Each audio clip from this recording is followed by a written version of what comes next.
good evening, good morning, good afternoon. Welcome back. I'm excited to hear where you are on your journey of discovering that you are a possibility coach. How did it work with the newbie sessions, like the people who have possibly no idea about possibility management? Did you already had some sessions? If yes, how did it work? What was working? What was not working? Like I want to open the space for reports and also questions for the first 20 minutes. And before we do this, ensure that you are grounded, that you have your grounding cord, your bubble, that you declare your golden cube, and also ground the golden cube of workspace, that this is done, and bring in the right principles of yourself into the space.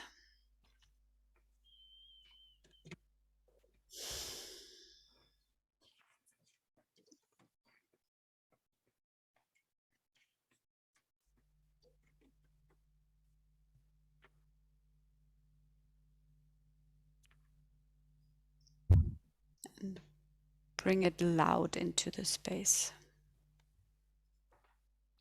Love, clarity, space, authenticity, Transformation, empowerment, empowerment, team, clarity, and love. Connection, love, clarity, possibility, magic, inspiration, presence. healing. Thank you. Evolution. Great to have this on board too, and Elizabeth. So the space is open, the floor is open for reports. Most of my discovery has been about the part before even getting in the call, the part about someone who's new, who's scared, and this is my assumption, but this is also what I scan. And there's this groundwork that can be laid, that I'm laying by having some back and forth with them. And also with my sword to make it so that it doesn't go on. And it's like I'm not giving so much value in the back and forth and so much time that they're kind of already getting coaching. So then they put off the call, but enough so that they want to get in a call. And this is not just with my practice session people, but with my other clients also, and new people reaching out. And this is so valuable to me, to be seeing it more clearly and using my sword more clearly to say, here are next steps you could take with me. And how do you do that? Like, how do you do that in a short frame? It's like, do you already give this in a writing form, or you have Yes. a get to know call, or how does it work? Yeah, it comes from some kind of conversation starts. Either they reach out to me through my website or through Telegram or somehow, and I say something like, I love your questions so much. I recommend that you either book in for a 30-minute call for me for free, or a 90-minute, and this is 80 to 110. And you can also become a patron on my Patreon. And if you are a patron at $50 a month or more, then that comes with a free 90-minute call with me every month. Usually they pick the 30-minute first. And this is great, because then I keep it to 30 minutes and find out a bit more, and then give them some next steps. And one of them is a 90-minute call. Okay, great. Thank you. And I give them my link to my booking calendar. Yeah. Yeah, and I think it's really necessary to be pretty clear, and also what you're offering, like not already start with all the distinctions and kind of the content, but like what for what you are available, that you're really clear. Cool. I don't want to open this now, like going deeper into this, but I think this is really worth to, if you want to know how to start this, right? Especially if you're starting your business, I think it would be cool to that you make a call out and say, I want to come together for an hour and talk exactly about that, like this, what happens before and how to open the gates, so that you can get feedback. You can already propose and say, look, this is what I would propose, and how does it land in you, so that you can also harvest the collective and not do it alone. It's like, I think these are really also these crucial moments to establish enough kind of groundedness in your work, and this takes doing the work first. So at the beginning, when you start, there's this, okay, how I'm gonna do that. So it's good to really call in the collective wisdom, and then once you did it several times, it's like riding a bike. It goes more easy, and then you have like, you're creating your own culture. But at the beginning, it's good to ask. So this as an open door. So I don't want to go deeper into this now, but thank you, Nicole, for bringing it up. Cool.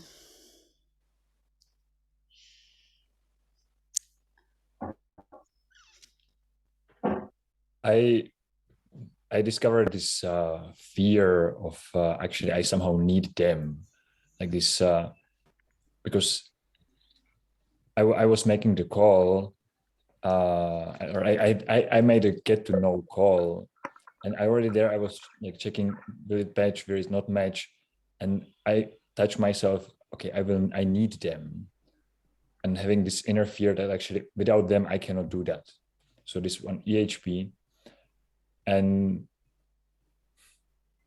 I got hooked on I need to bring a distinctions, and it felt like I made a session more about like bringing a distinctions. Somehow I got a feedback actually from Stefanie, my client, that she felt overwhelmed like after when I checked after one year. And it's also like this was this I found my child partly took over because I wanted to like explain to me, like being like, so wow, there is someone who wants to listen. I was like, wow, and giving it, and I was getting over the edge actually. Or I'm not knowing yet, actually, to be honest, I'm not knowing yet. It just felt like she was overwhelmed, and I want to check more, like, because if I give more, then I could land it, or if it's working, like there I would be cutting myself off if I would say I know, because I don't know what was landing, what was not. So I would love to make a call with her. We are planning one more call to actually check where she is. Yeah. Yeah. And how, what it sounds to me is that it was more about you. Like you said, that there was this little boy kicking in, like, yay, finally someone is listening to me. Mm-hmm. And then, so that you were not with her anymore. Like you were with the distinction, you were with this, I want to provide something. And so next time the invitation is to be with her. Like be with her and let her kind of pull it out of you. Like when she brings something and you realize, okay, this necessity, this is the distinction she needs, then say it, and not like, okay, this and that, like I need to provide all the classical starting distinctions. then you, if you do that, you would go linear and not non-linear, because also she has no idea. So she will probably navigate via tension. We also say very often, like she comes with a necessity and then you can bring something. So be with her more and stay with her, and then kind of pull out the card, but not because you think it's needed, but because there was this call from her. Okay, I'm like, how, and I'm with the question, how can I know like which, like what, like when to pull the card? Like how, yeah, like being this like okay, I think I'm like, because there is something like I'm sensing the being which is very like, one thing actually is maybe this is like point, this is the being which is very curious, and this is like one thing to understand, and there was like many questions coming, so I was also giving the cards, and yeah, but anyway, thank you for this possibility. Yeah, and But- it. I just want to, yeah, Maren, let me add something, and then you can. It's and when she is overwhelmed, it's her box which is overwhelmed, and that's okay, because this is what you do. Like you're providing, like you're cutting through her box, and the box is like, what is going on? Like it's actually, it's a good sign. It's like, okay, you're liquid. You're becoming liquid. It's nothing kind of, oh, I need to avoid, I need to be a nice one. No. But at the same time, be with her a bit more. Yeah. Okay. Maren? Yes, and I forgot about your speech a little bit. It has been you Martin. You asked how you can find when and where to give the new card, to play your card, and I recognized with my clients who has no distinction in before that the space is very not moving fast if the client really is waiting for information, and if the client has a lot of movement in his energy, you couldn't land any distinction, because it's too much. The client has too much to do in himself, and he has to clear it. Then it's not the space for making distinctions. And if you're landing, or you play your cards to make the distinctions, ask more the client to work with. Then the movement will come in the space of the client. And when you ask more, what do you mean with more? Like having more sessions, or work? What do you mean with work more? If you have been in there with a client, for example, you explain the difference in the feelings. Don't explain. Ask what is her experience with that. What she will find. Thank you. Thank you. Great. Other findings? Yeah, I resonate with what Nicole said. The biggest challenges I have, if there are challenges before the call, like when I was offering the free sessions, there were people who, were not really clear about what's their necessity, and and what's the offer. So there was a lot of back and forth, and in that back and forth, sometimes I got hooked. So this was one of my challenges. And what worked well was in being where the client is, by asking them to slow down. Like when they're in their stories and in what they used to do, to say, okay, this was very fast. Let us just slow down a little bit.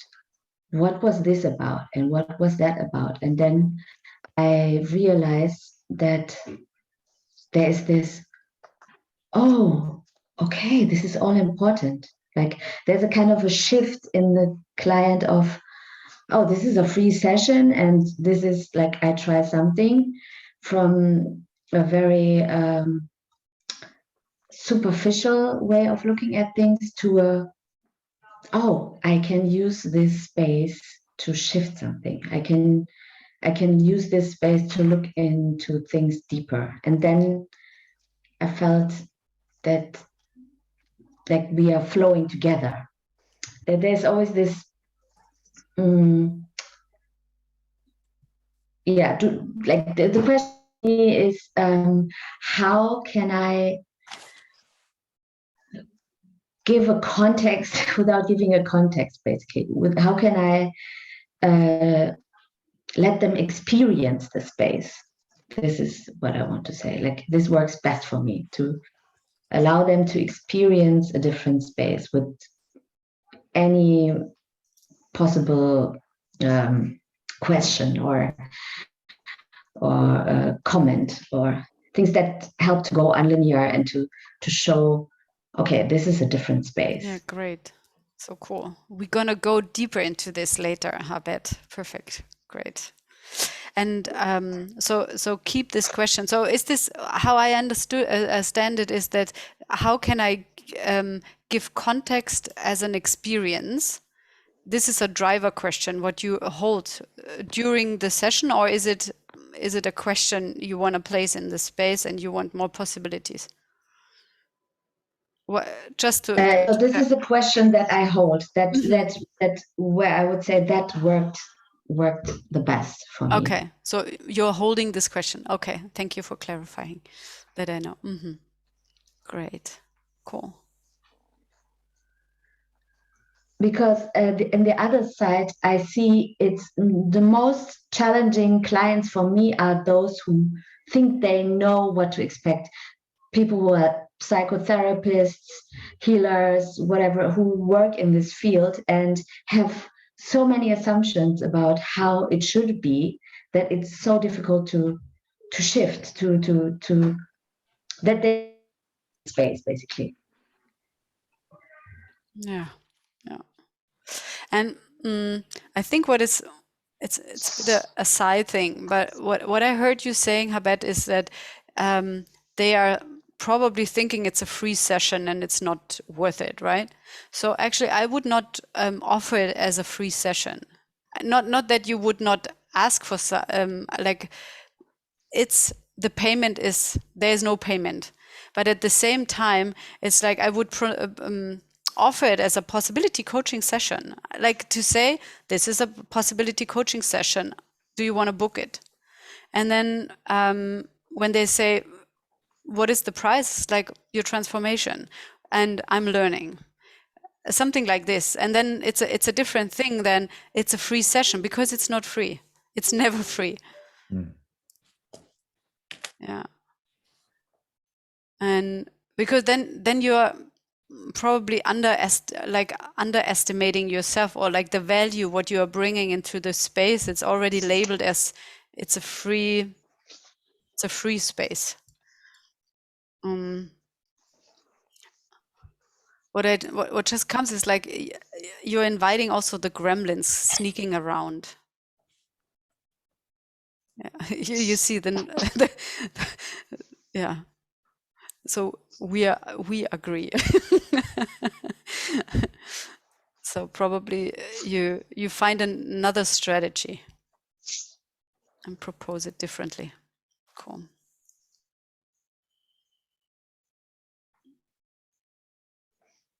I'm at Go ahead. I'm at the experiment yesterday to actually offer it as a free session on Facebook and to see who is reaching out to me actually.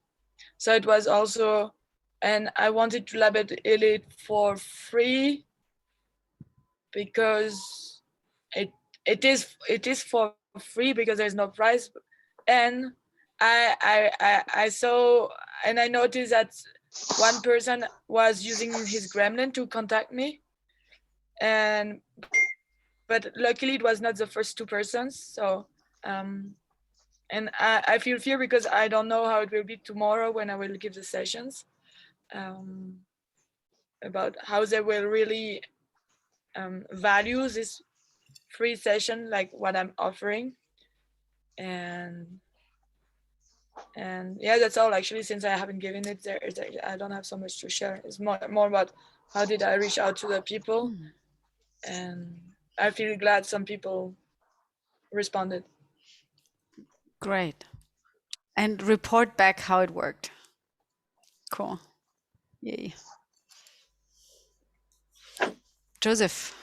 Yeah, I had a session just right before with a medical doctor, and I was first very kind of, and he also is in a kind of education with a Gabor Mate about trauma healing, so he's very much in the field of coaching as well and therapy, and so I was not really giving a session to him because he was not resonant with that, but I was trying to bring in the context of possibility management into, let's say, normal language, and this worked very fine. And he was really very interested at the end of the session. I was using the distinctions by my own, let's say, my 4 feelings. I was explaining to him on my own example what I felt now and made some of the basic distinctions of PM, and he got very interested in the concept, and he really liked the simplicity and the elegance of PM. And he has a lot of experience, and we agreed on having a next session and maybe find out some kind of cooperation in the field that he's going to do coaching in companies.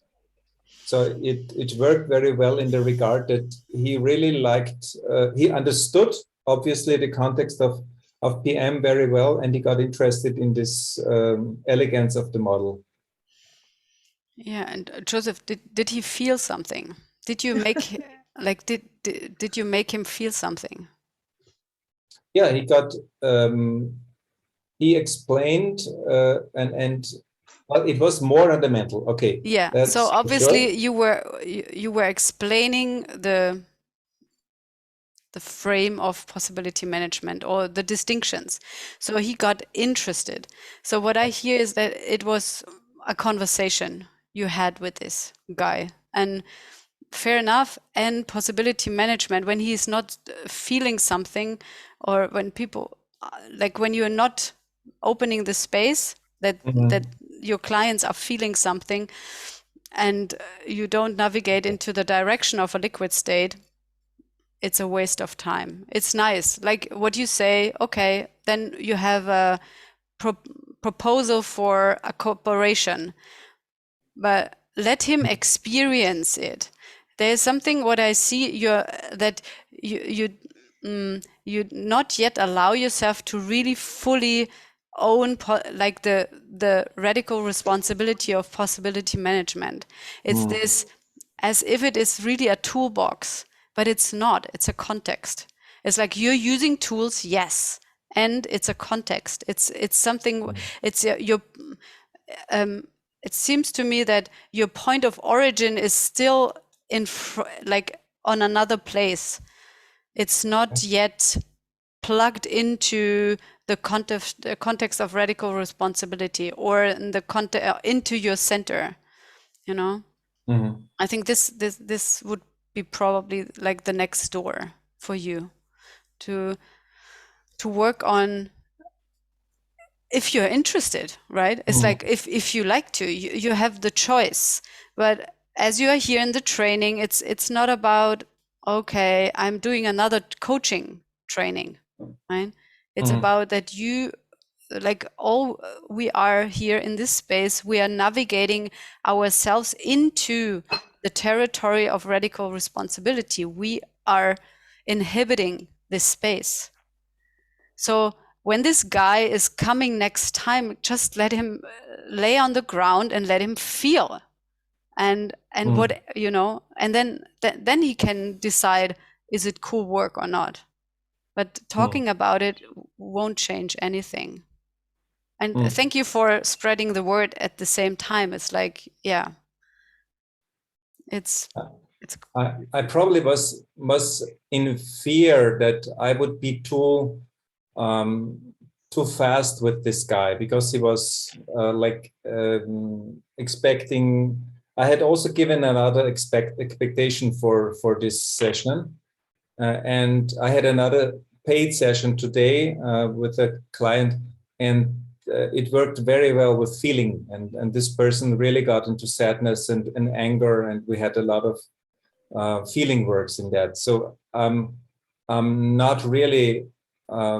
I'm also going into the feelings work in other contexts, but in this way, in this session, probably I was too or more involved in my own fear of being too fast with this person. Yeah, and this is where you are, right? Like when there's probably an expected bigger gremlin than you in the space, you start to play small. Yeah. So Or more mental, which is my regular pattern. And this would be the next EHP you can do. Great, thank you. Cool.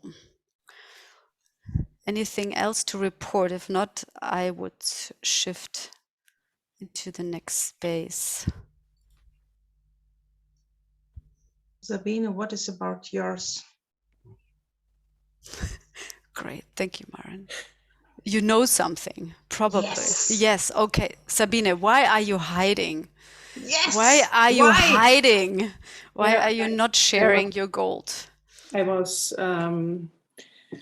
looking for the point which could be interesting for you. So I had a coaching, and at first I told him that, or gave him the distinction that we use the feelings and the information and the energetic of the feelings to find something out. And my first question to him was, so what is the room for? What do you bring in? And then I realized that first he had an idea what it is, but in this moment it changed, and he came with another question. And then it was he described a destructive habit from him, and we found the reason, the situation in the childhood, and he was really aware of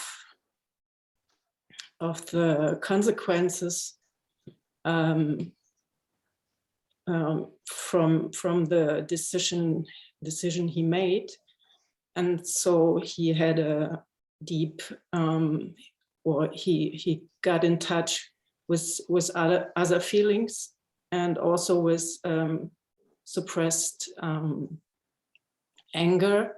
And I wasn't prepared for this, because he didn't, so he had not the space to be loud. And our next step would be exploring the anger, or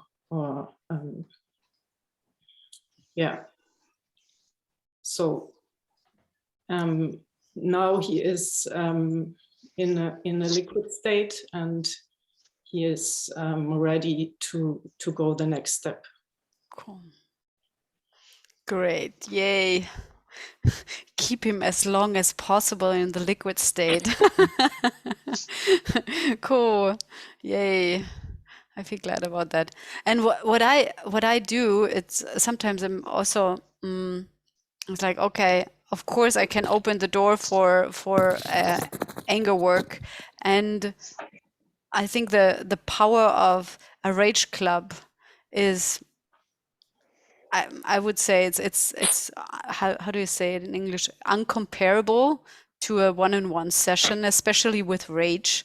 So my thing is always like, okay, it's your job. Someone else is doing the next rage club. Here's the homepage, register and do rage club. And I'm working parallel with kind of with more deeper layers, or yeah. So this as a possibility. And I think this is also what probably will evolve when we are moving on our journey together, that we are developing possibly also expertise, like specialities within the possibility coaching. And then we can say, okay, go to Marin. She's the energetic witch in our circle, and go to Martin or Marcus and do this, get your center back from dead, or and this is also what is possible, that out of our circle and in our circle we become experts, or like some doors are more easily open for the different one of us, or like you are opening it more easily because you have it in your box, in your structure, in your inner structure, so ingrained that, and you were working through it, so you can open it even easier than another person who had a different imprint. Just that as a side note. Thank you. Cool. I'd like to share something quickly. Great. I have one session with someone lined up, but this is about something else. In our 3-cell this last week, one of the things that I think all three of us have been working on in different ways is the thing about just saying the impulses and kind of almost pushing over the edge beyond what feels comfortable or normal or right into places of coaching that actually feel crazy. And it's, for me, at least as a coach, it's really radically relying on impulses and really trying to do a good job, which is much more my box orientation. Those things seem to be in such conflict a lot of the time. So we created this space of kind of radical permission in terms of coaching, in terms of coaches being able to just go wherever they wanted. And specifically the kind of exercise that Nicole and I discovered was 15 minutes, one coach just going all the way as far as they can, a few minutes of feedback, 15 minutes the next coach, a few minutes of feedback, going back and forth. And what I want to say in terms of that in itself was helpful. And we also discovered that there's a certain place with us as clients right now and other clients where there's an edge. There's some edge where they'll be terrified to go over, to just express. Sometimes it's with their emotions or with saying something really crazy.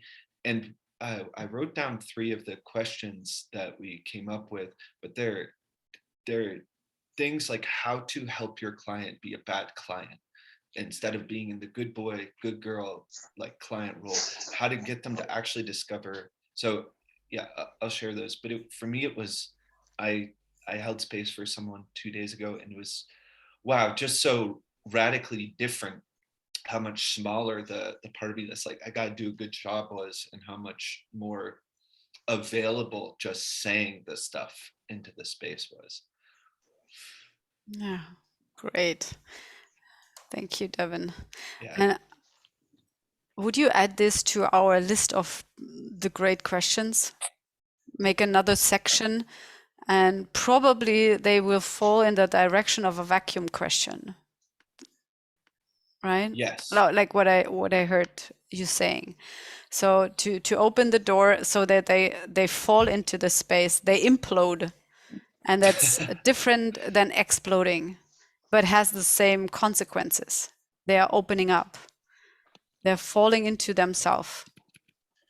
Yeah. One of them too was a bit more of a process. Like it was to close their eyes and use their energetic senses to note, and their emotional kind of feelings detector to notice where the scariest direction was, and then to fall into it. And this was like, this is what came from my impulse, and it seemed so crazy to do, and so I tried it, and it seemed to really work. Yes, it was really cool. We could record that or write it down as a process so other people could use it. Yeah. Yeah, please, and share. Yeah. Sounds a bit like the kind of from the direction into like how you work with the fear, and then you stand at the edge of a rock and let fall yourself in the back. It's kind of this, okay, now let yourself fall into this part, like into this territory in yourself. Yeah. Cool.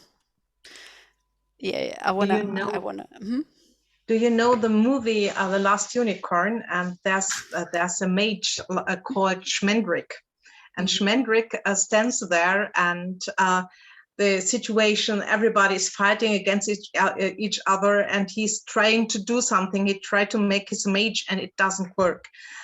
And then he say, "Mage, do what you want." And then everything explode, and the situation get a nonlinear solution. So it clear up. Yeah. So the Schmendrick. Schmendrick, mage, do your work, kind of. Okay, great. Thank you. Okay.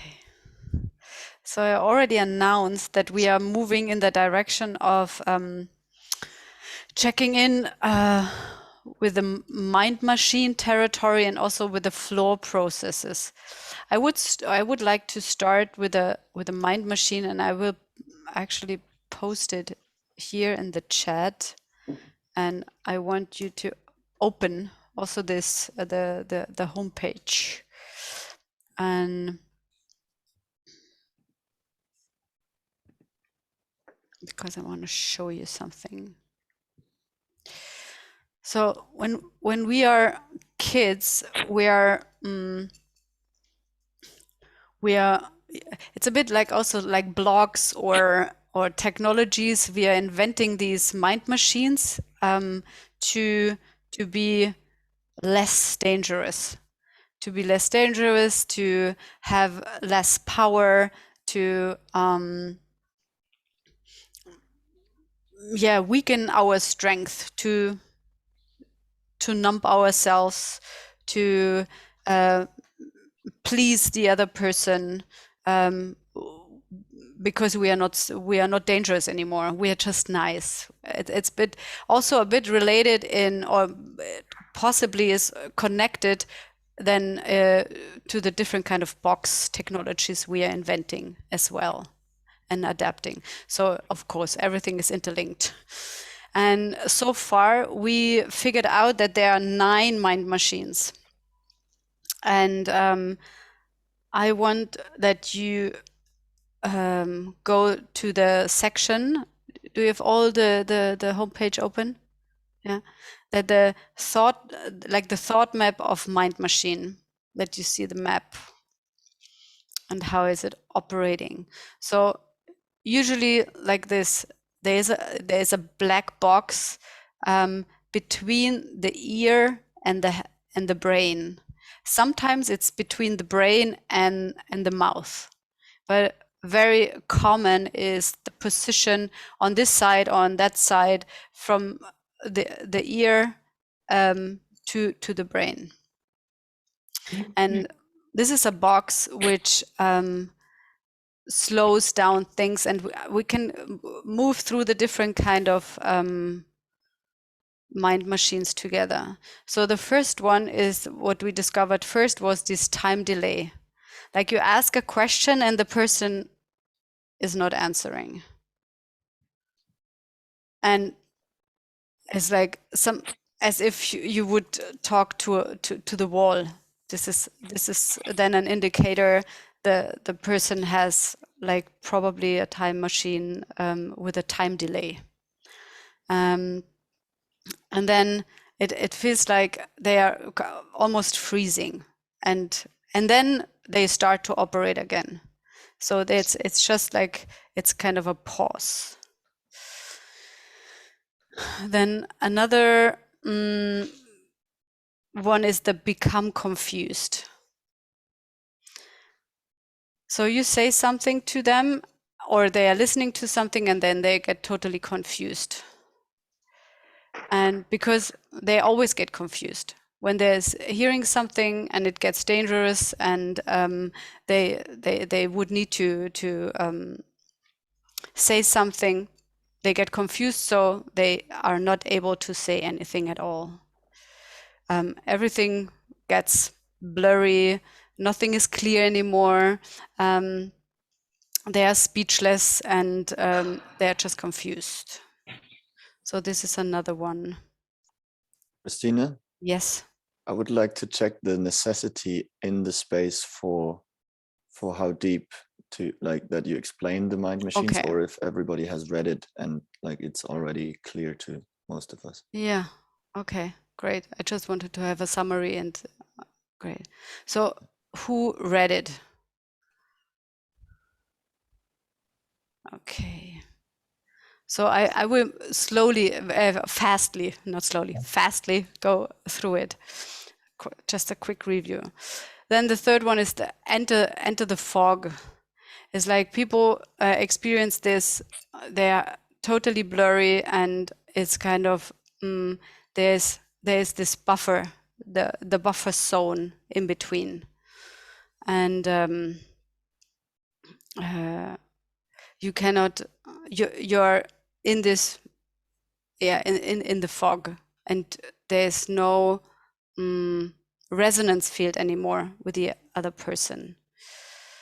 Then the classical thing is also switch questions, the next one. Like instead of answering the question, you're answering a different question. This is when you probably heard trainers saying, okay, this was an answer to a different question. So this is an indicator to, okay, this probably when this happens more often, there's a mind machine going on. Then there's a sleep wave generator. Is probably you have experienced that when someone is talking, that you almost fall asleep, and the space gets really slow, and it's like, wow, I had energy 5 minutes before, I was super fit, and then once this person started to talk, it's like something like this.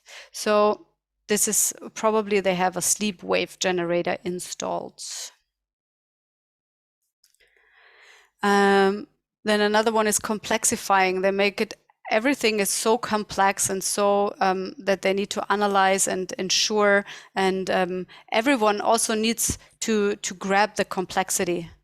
What they grab, everyone needs to grab. And yeah, you can then read it in depth. Then the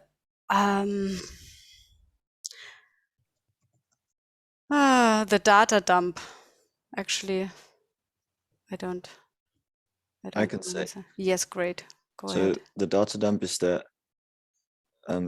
you start when you talk, the other person is just like coming up with justifications and reasons, and so much that is kind of just taking up in the whole space. And when you would ask them, well, but what are you feeling? Well, no, I can't. So it's really this, like they're filling up the space with this data dump, like they're dumping all information they have. And the other thing is as well that if you would ask them, what did you just say? They wouldn't remember what they said. It was just about like really getting rid of what they say, and they did not keep track of what they were talking. Yeah, cool. Thank you. And then the wiper is. I have a question about the data dump. Okay. Is that something that someone might do if they were not heard as a child? And they say, oh, I have your attention, I need to tell you everything. Like that? Or is it a different thing? I don't know. Or is that one form? Research on Elizabeth. Like, if you have the answer, bring it back. Like I For also example, don't. this is yet now a Viper. This is now a data dump. Did you The say that question again? is a Maren? data dump. It feels like a data dump for me.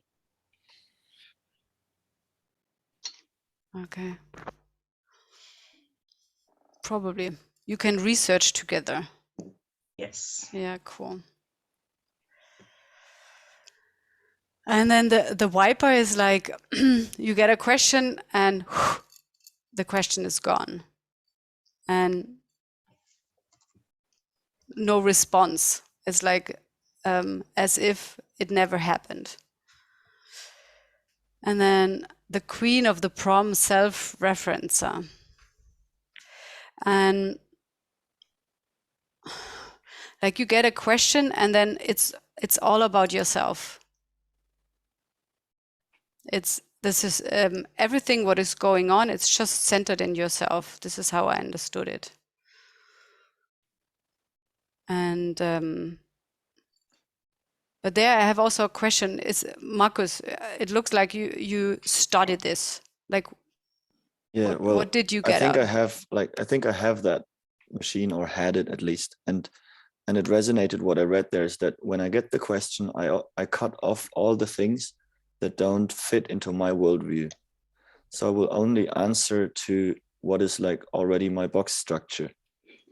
And then the other person like can never ask me basically a question from their worldview, and we will always like bypass each other. Mm-hmm.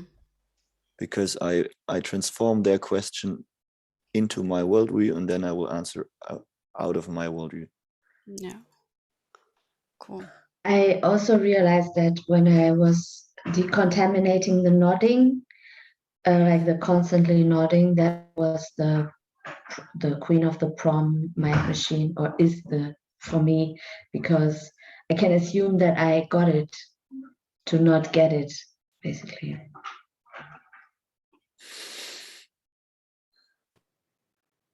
So it's the hiding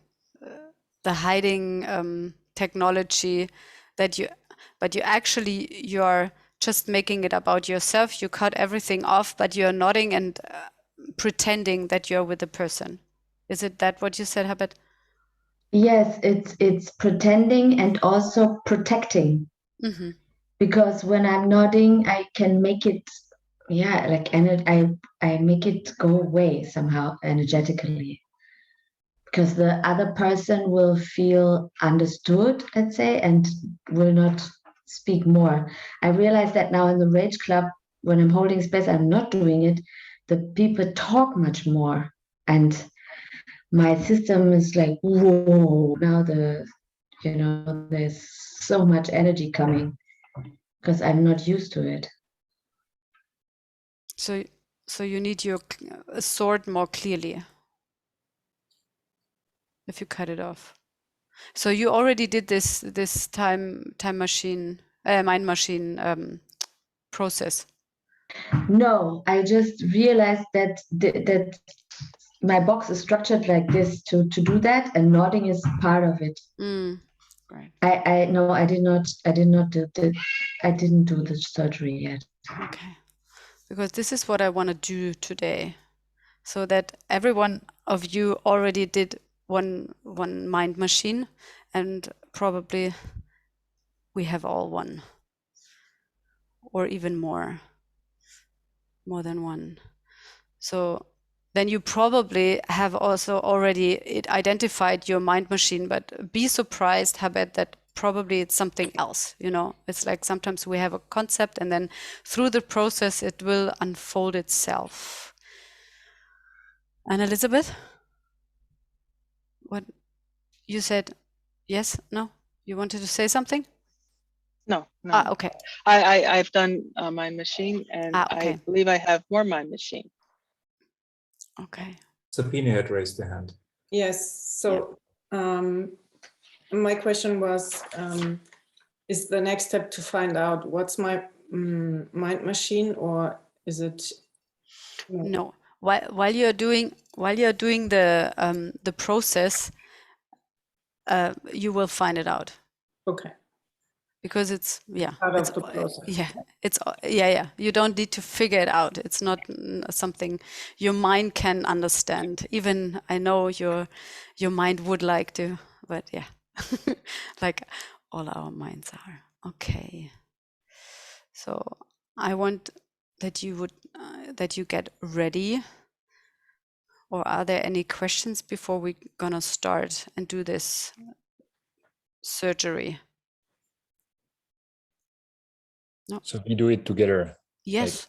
Like in one big group. In one big group. Okay. It will probably take around 20-25 minutes. And as soon as you did it, you can also hold space for it. Of course, there's also online, there's like the script, how you can go through it. And it's as soon as you have it done, also you can hold space and pass it on. Okay, great. So then I have something to share, that my internet isn't very good and that it's noisy in my space. I just wanted to share that. Okay. And for this, like usually I say, like keep the micro open, but with this process, you can probably also keep it off, Habet. If you say there's so much noise and then you don't need to handle it, it's okay. I will see you. I will see you. Yeah. Okay. Because it's more like an energetic operation. It's not so loud. It's yeah. So it is fine for me that you keep your mic off. Okay. So then prepare yourself, center yourself, have everything ready, what you need. Drink a bit of water.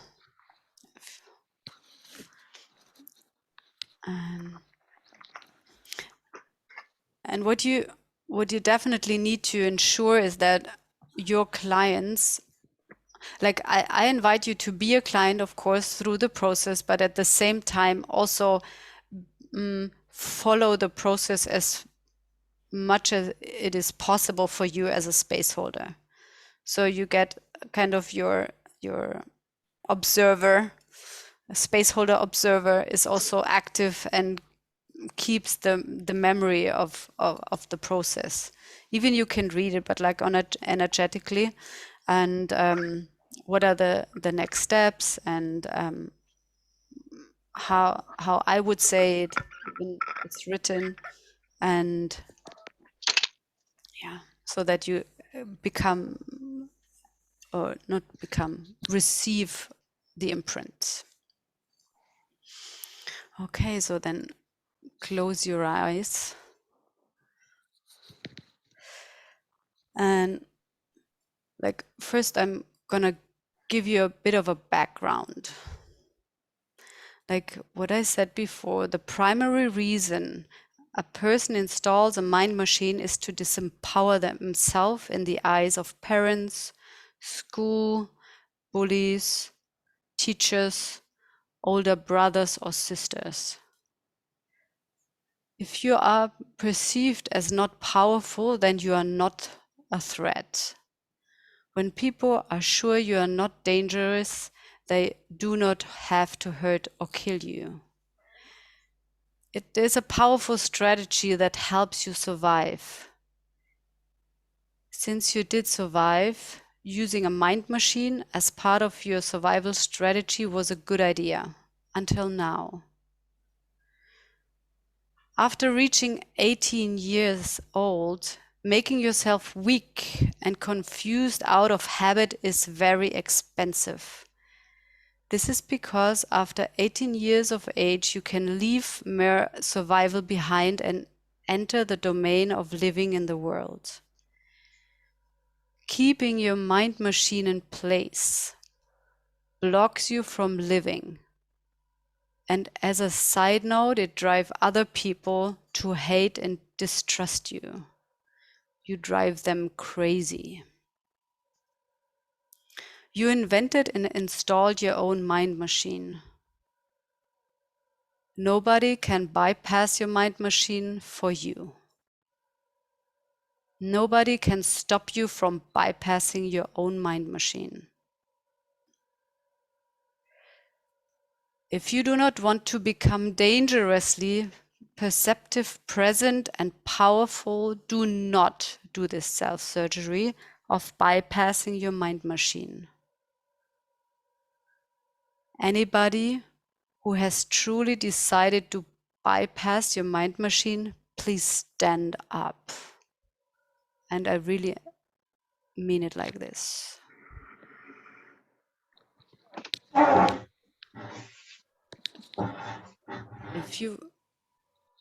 If you want to do this surgery, stand up. Great. Thank you.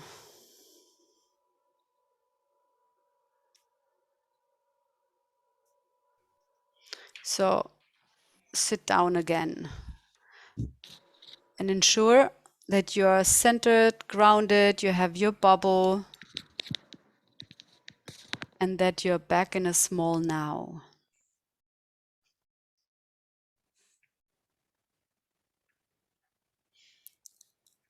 Please take a deep breath and sink down into your center and its silence.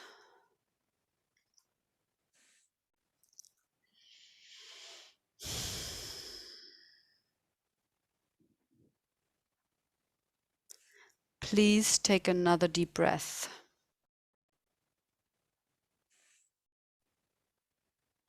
And click your clicker to declare your healing laboratory into your space near you.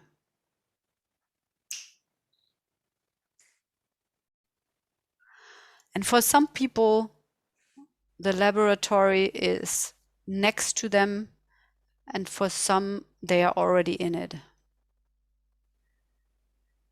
If you're not inside yet, please energetically stand up, go towards your space, the laboratory, open the door, move in, close the door, and have a sit onto the chair. Next to the chair, there is your equipment, always ready for you to do such healing processes. And you have all your instruments around you. And check in yourself to make sure you also have your center again, your grounding cord, your personal bubble of space, also inside of this healing laboratory.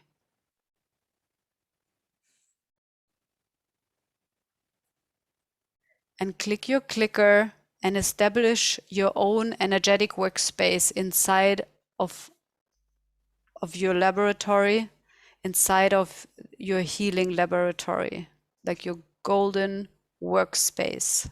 And you declare this with your clicker.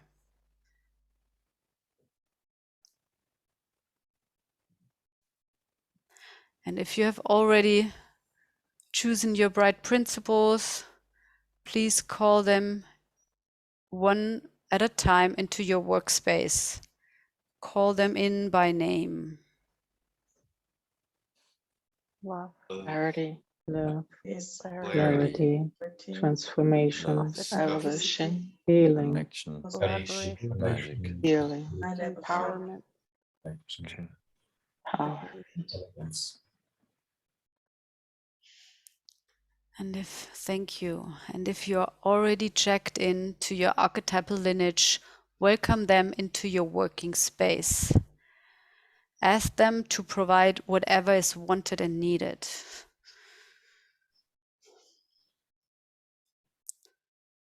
And then wash your hands in warm, sterile water.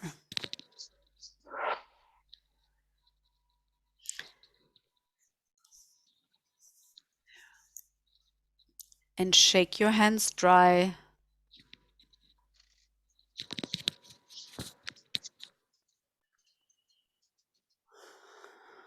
Yeah, and be ready. We're waiting for Martin.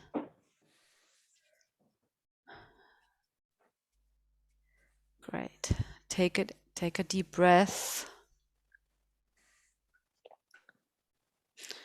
And reach your right hand up behind the top of your left ear and unzip the whole top of your head around your forehead and back behind the top of your ear, of your right ear. And carefully tilt back the whole top of your head. Inside, you can see your energetic brain with all its survival strategies and defense mechanisms. Your mind machine will be visible in its location, either between your ear and your brain, the most common location, or between your brain and your mouth.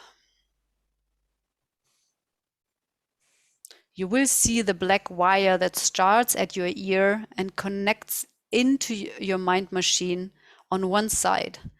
And then from the other side of your mind machine, another black wire that comes out and goes into your brain. Inside of your mind machine are no wires, only the particular function of your kind of mind machine doing its job.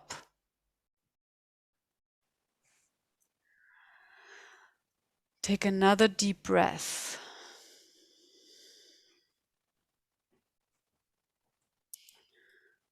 Please put your hand up if you're ready to proceed.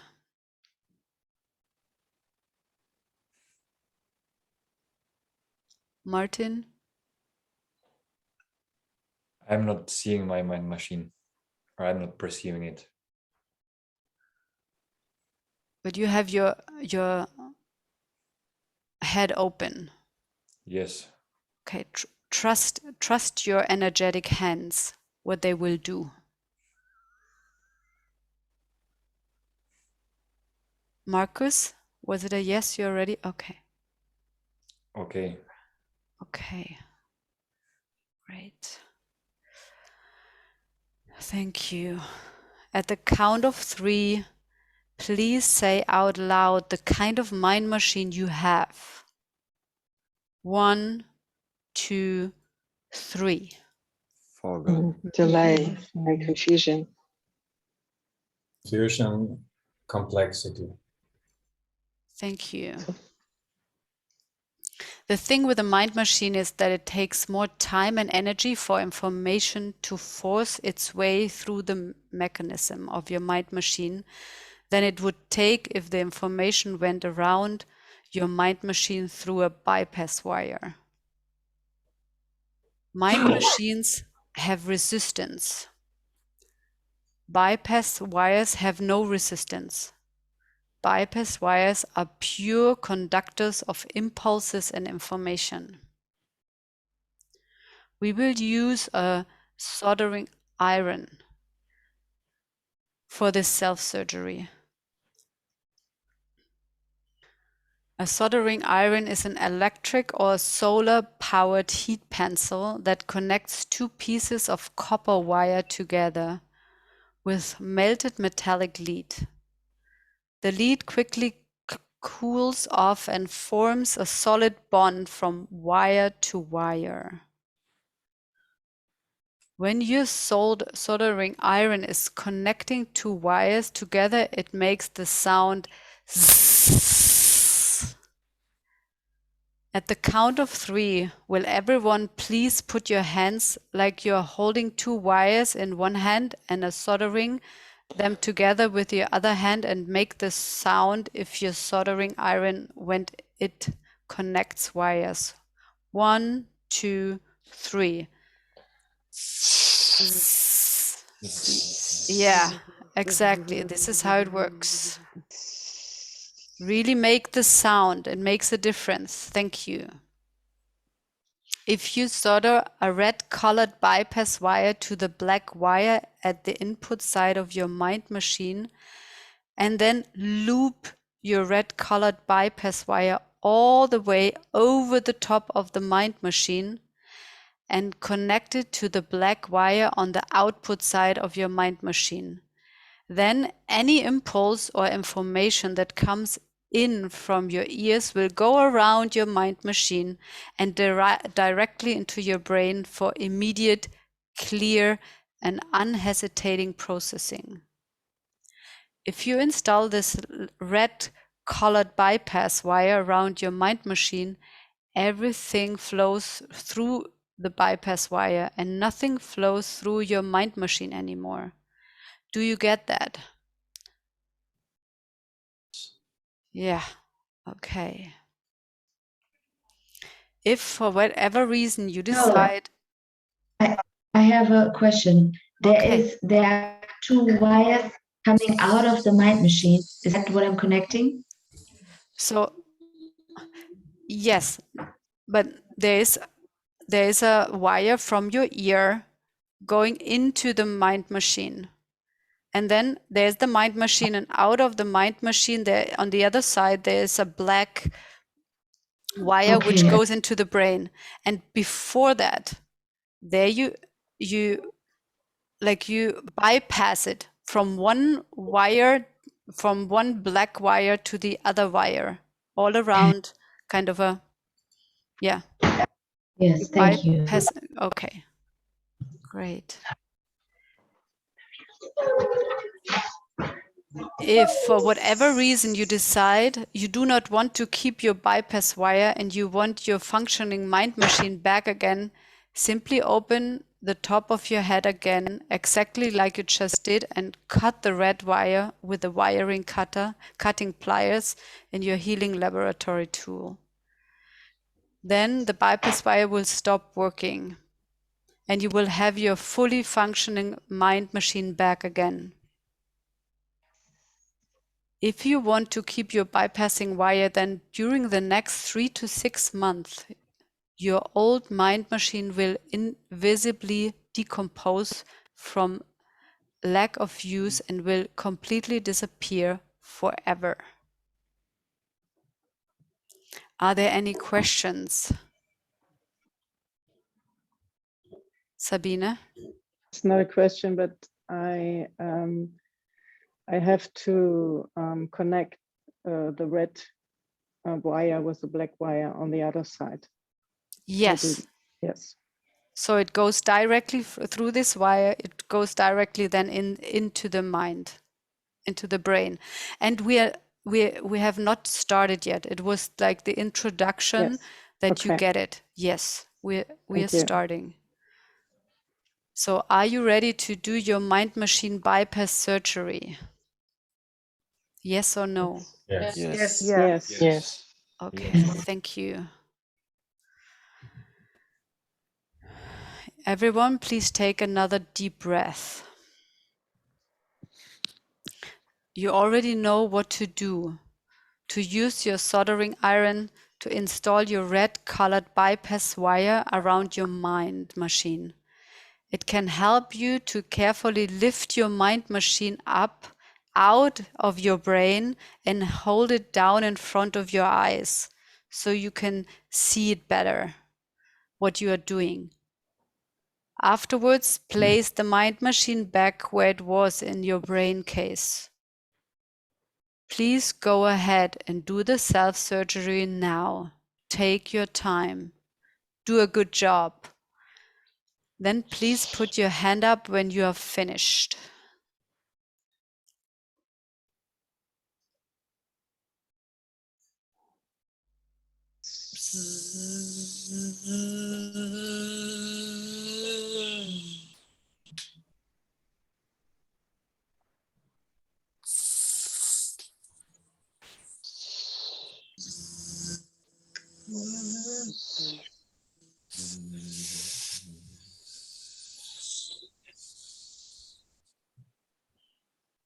and make the sound.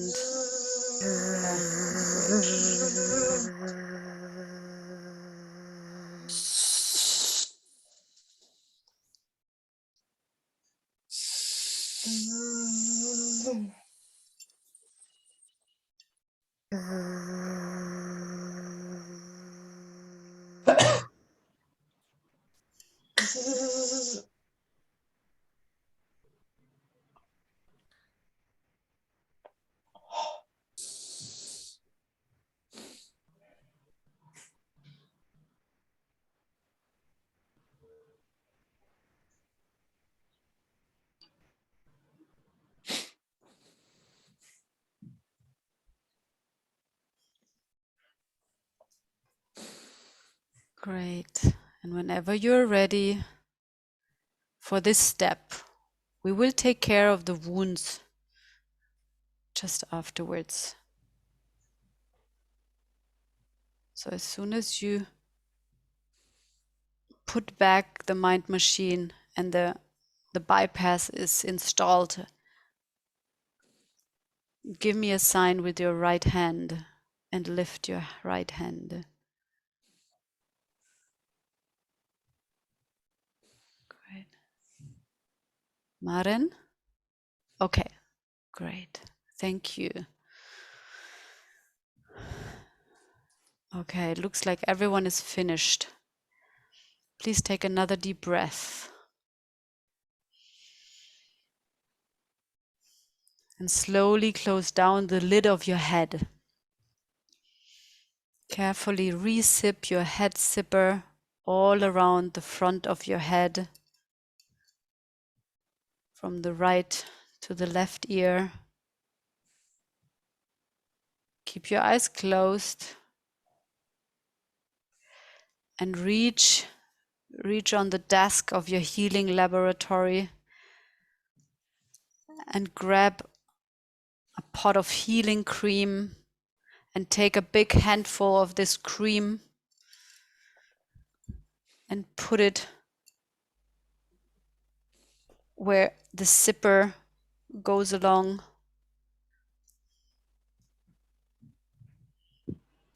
Yeah. Use a lot. And what kind of a color you are using this time? Purple. White. Purple, Golden. Green. Thank you. Orange, yellow.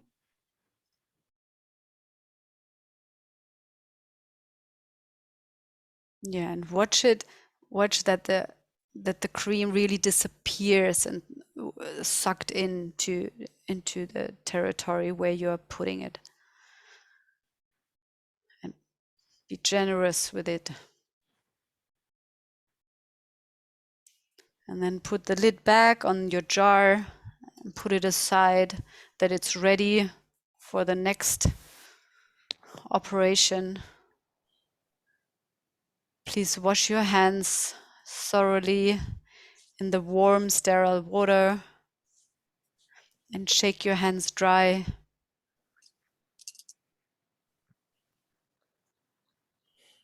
And then check your laboratory. Look around if everything is on its place, so you can, by any time, you can enter into the space and everything is there.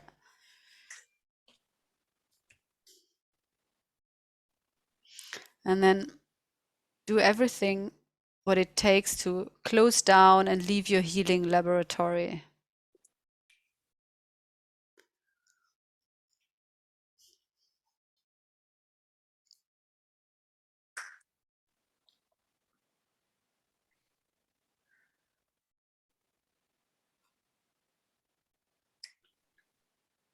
Great.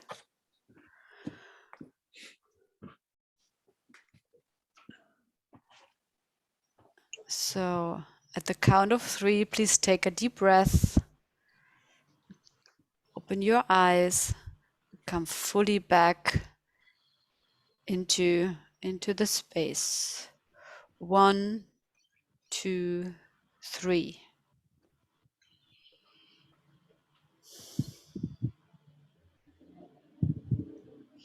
Take a deep breath. Welcome back into this space.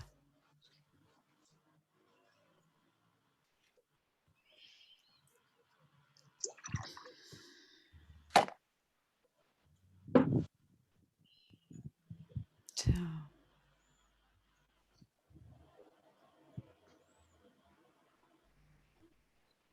how is it going? Joseph, how is it? I took out a machine that makes me say things to please others and to make it all the things that I turn it around and make it soft. And I took out this machine and it's in front of me and yeah, that's it. Feel more clear inside. Thank you. Martin. Who was it? Yes, I had the feedback to Joseph. What I understand of the process is not to take the mind machine out, is to bypassing it. Yeah. I did it, but It I means- took it out. My impulse was I cut off the wires and it's for the bypasses in the brain, and I took out the whole machine. Okay, thank you. Experiment with it, Joseph, and report back how it worked. Martin. I'm observing this state of tremendous fear actually when I was about to do that, and I'm questioning if I really did that, because there are parts of like my gremlin would like didn't want to do that, and it would be like my child protecting myself, and if I feel safe, and also feeling this like sensing this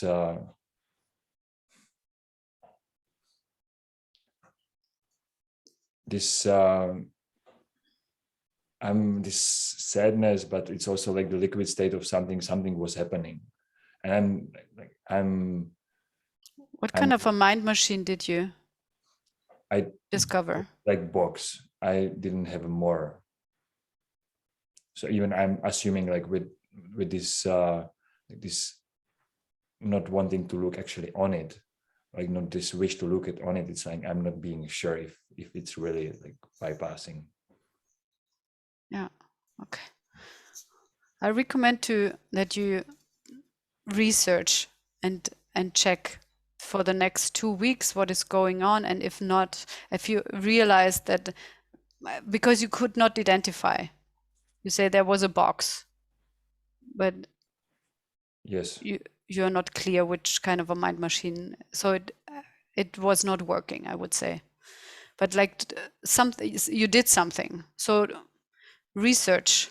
And probably it would be good to have someone to, like in your 3 cell, it would be good to have ongoing feedback about that, and ask if people, if you get perceived differently. And if not, you can now ask everyone in the group to hold space for this process for you. So then it's also winning happening. You get practice and you get the process, Martin. it even seems to me like there would be a process about actually letting someone like doing this process. It's like there is actually fear of like even doing an operation or something, which I'm discovering. Yeah. Put it on your list. Yeah. And it's also reasonable for me, especially when it comes to this energetic, because you're very your territory of sensing the energetics is very very good equipped, I would say, and you really like there's, I would say you really get what it makes, what kind of a difference it makes to make this energetic shift. So probably this part or some other part is defending this this mind machine, because yeah, you know the price. And it could be also, like you said already, the gremlin starting to attack this operation. You can check this out in the 3-cell also and ask for feedback. And also in the decontamination 3-cell. I would say this would be also something which is interesting in this in this territory.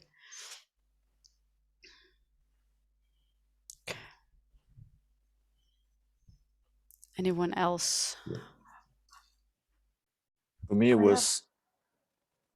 Okay. For me, it Marcus was first, and then quite, Johanna.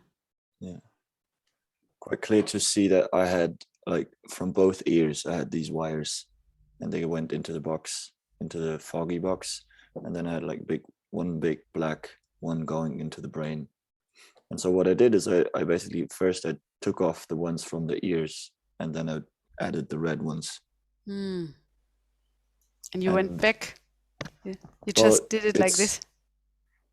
Yeah, it's like I'm doing it because it's like my ears are here, so it's okay. basically like in the center.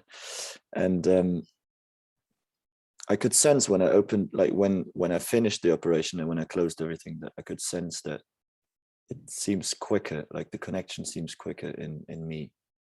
That's why I get to hear what you say, and then yeah, like I hear faster what you're saying. That's what I get. And you said you had the fog. Yeah. Okay. Cool. Yeah, and this might be also related to you. I know that your speaking was often very slow, and this might have been related also to that. I already hear you now speaking a bit faster than usual. Yeah. So, yeah, cool. Thank you. It was Johanna, or who wanted to talk before? It was Nicole. Nicole. Okay, great. Go ahead. I have this question and I feel scared about it, and I'm going to ask it anyway. And it is that, I have this distinction: no liquid state, no transformation. And I'm not seeing the liquid state. I don't think I experienced a liquid state during that process. And then I have this question, like, how can it be transformation if there was no liquid state? Or am I missing the liquid state that there was? Maybe there's distinctions missing about what a liquid state is for me.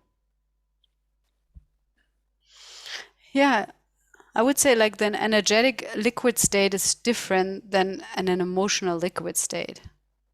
And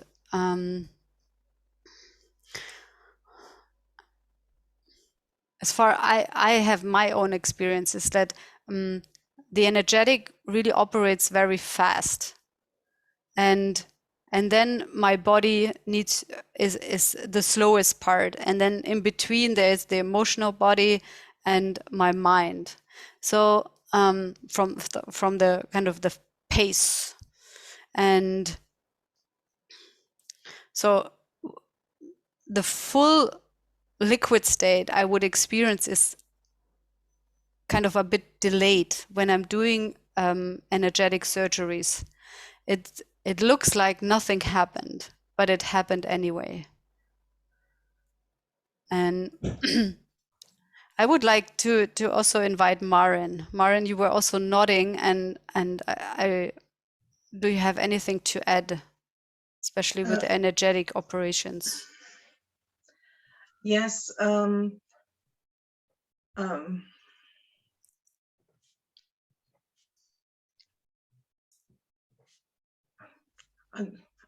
seek for words.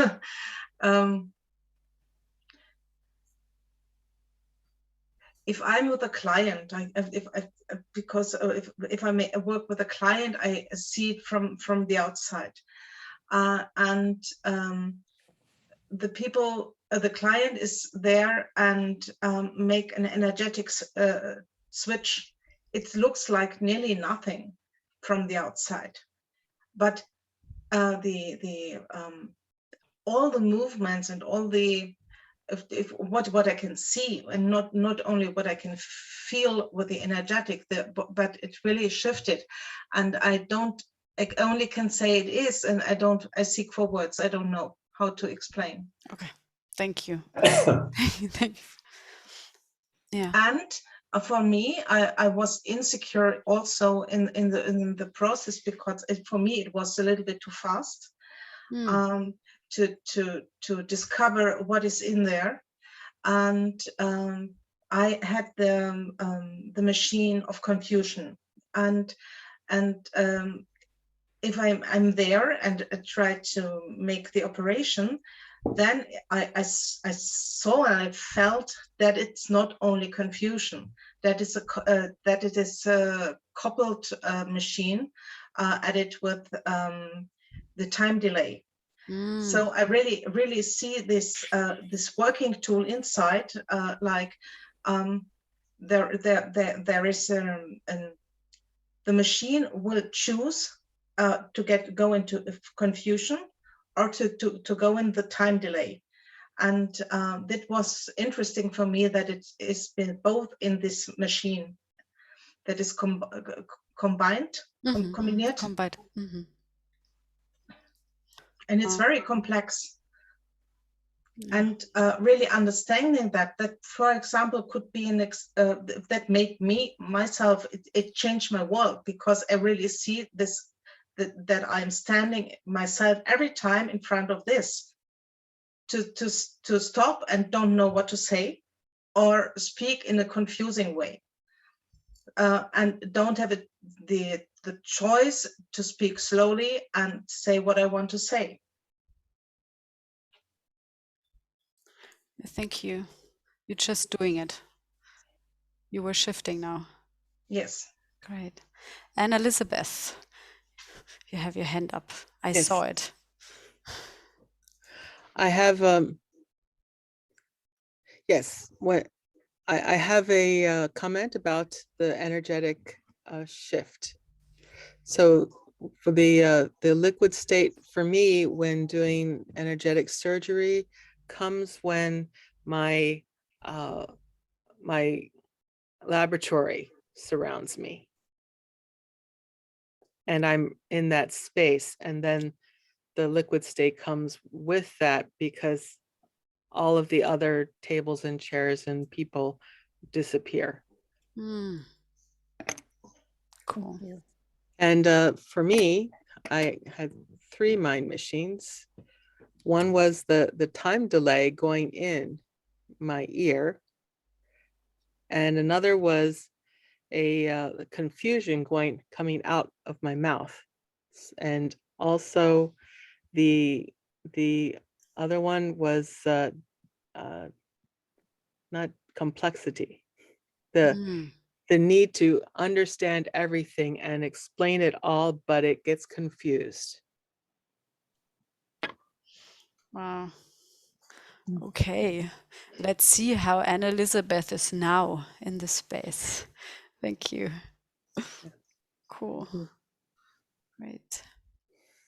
I noticed actually right now afterwards that I have a time delay, because when Christine, when you ask what time machine do you have, or like this kind of stuff, and then I was like, my mind, because of the analysis we did just before, I was like, yeah, I have this how it's called, the queen, the queen one, and so I just put this one out, and then I think, yeah, but actually I might also have the time delay for some questions, and it came just like maybe like 30 minutes later.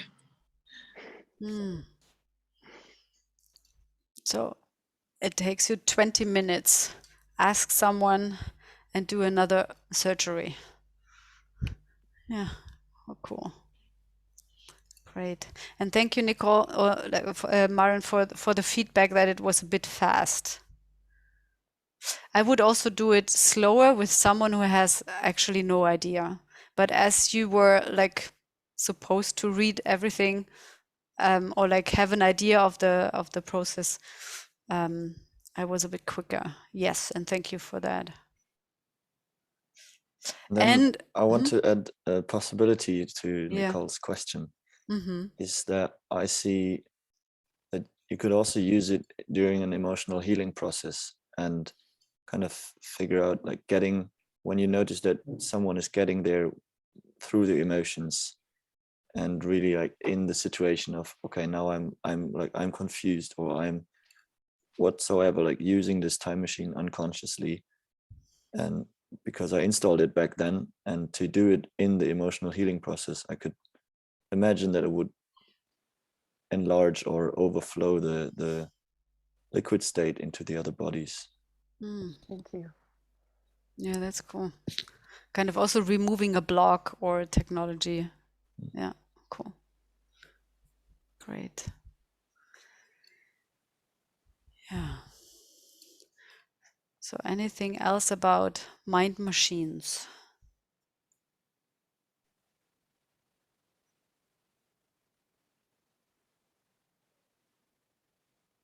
I want to share one more thing, is that in like by having done all the, like, also other processes, and that have put me into liquid states of all bodies and really made me feel like I was wiped or something, I noticed that it can create this expectation in myself that every liquid state has to be like this, or like every process has to be like this.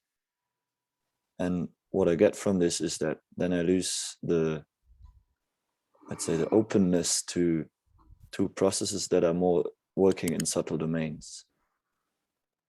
And so for me, it was helpful to just have it conscious that there's also an allowance in possibility management to have processes that are very subtle. Yeah. I noticed with a lot of energetic processes for me that I have something come up of, and it changes, but this isn't real. This is not real, or somehow that it's even maybe deeper, that the energetic body isn't that real. This is all just kind of made up stuff. And I noticed that I just carry that with me into processes, and I used to try to make that line of thinking disappear or go away. And in this process and other recent ones, I've just let it be there alongside, genuinely, kind of what Anne Elizabeth said, but today it was just genuinely exploring the laboratory and noticing these tiny liquid states. So for me in the past, it's like, why would I wash my hands in a laboratory that's not even real? And today there was some part of me that was like, is she going to remember the wash the hands thing? Because I can feel that I don't want to work on, and just noticing that there's a liquid state in my relationship to even this energetic work. For me, energetic body is really baby steps, really tiny steps. So just want to say that. Yeah, thank Thank you. you. I have a small thing to add. When the first day of massage school, the owner of the school came and talked to us and said, there's this thing called energy, and you may or may not believe in it. People thought that they had to believe in air for air to exist. So I invite you to just act as though it's true, act as completely as though it's true, and act as completely as though this is working. And if it works, then there will be a very big difference. And if not, you might look silly, alone in a room with people who have their eyes closed.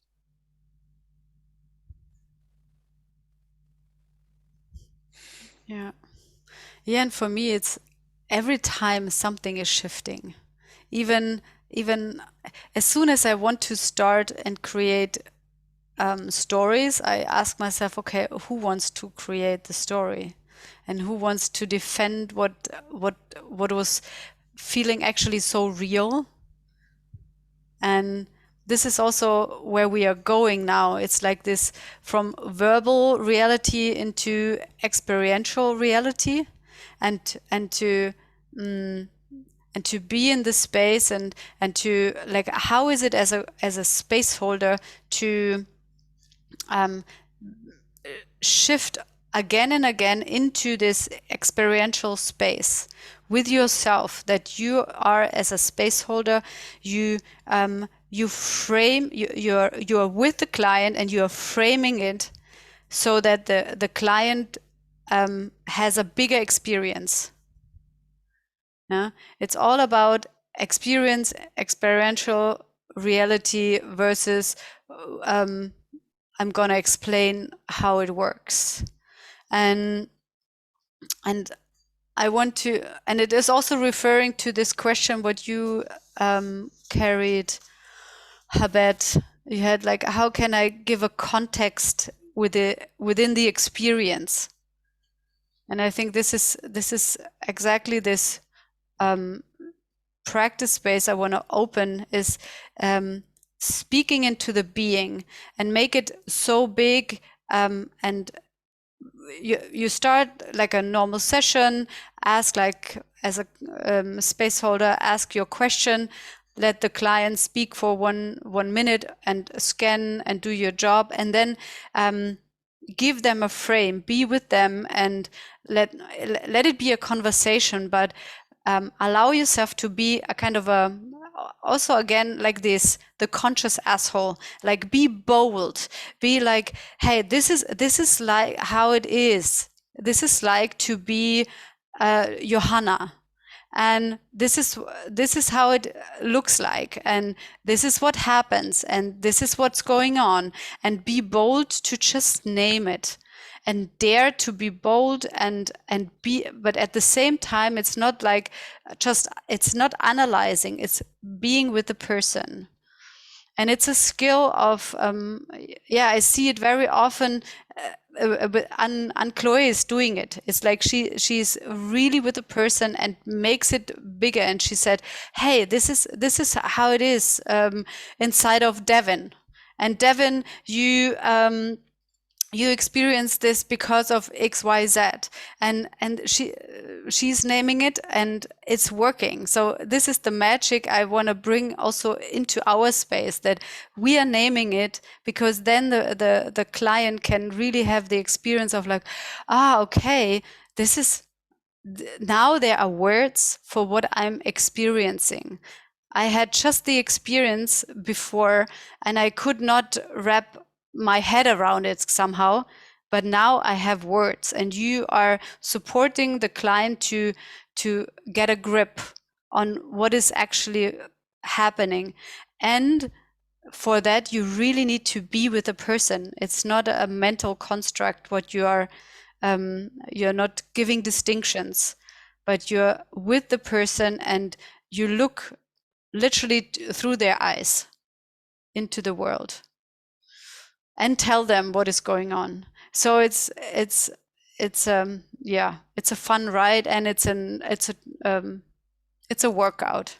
So trust yourself to fail forward again, and it's nothing what you need to already like explore, go towards your edge. And you go in pairs, and each person has 10 minutes.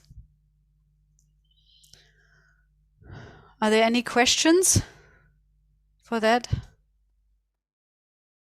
Nicole? Can you say again what we're going into pairs, and each person has 10 minutes to do what?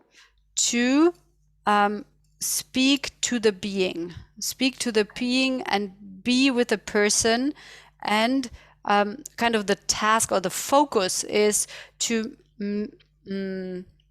be with the person and frame it and make it even bigger. And then afterwards you get 2 minutes feedback, like how was it, how close you were. I think this is a good reference point, how close you were with the person, with your client, so that you have instant feedback, what worked and what not. And when in between you realize like, you're totally off, you're not with me, like you as a client, and you then say it, kind of say, try something else. It's not working. So you have an instant feedback itself. Cool. So altogether we have then 24 minutes. I will tell you after 10 minutes that you have feedback time for 2 minutes and then shift. And I will come to you. Okay. Great.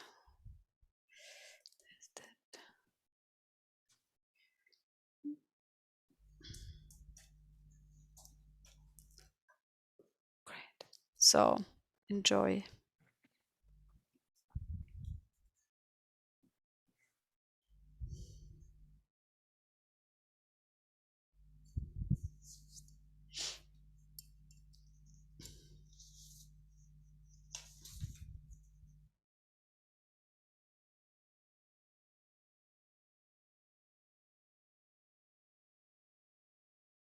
Sein.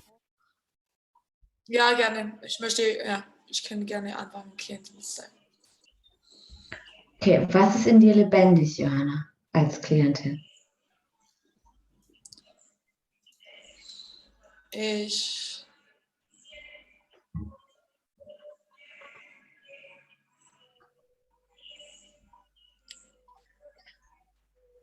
bin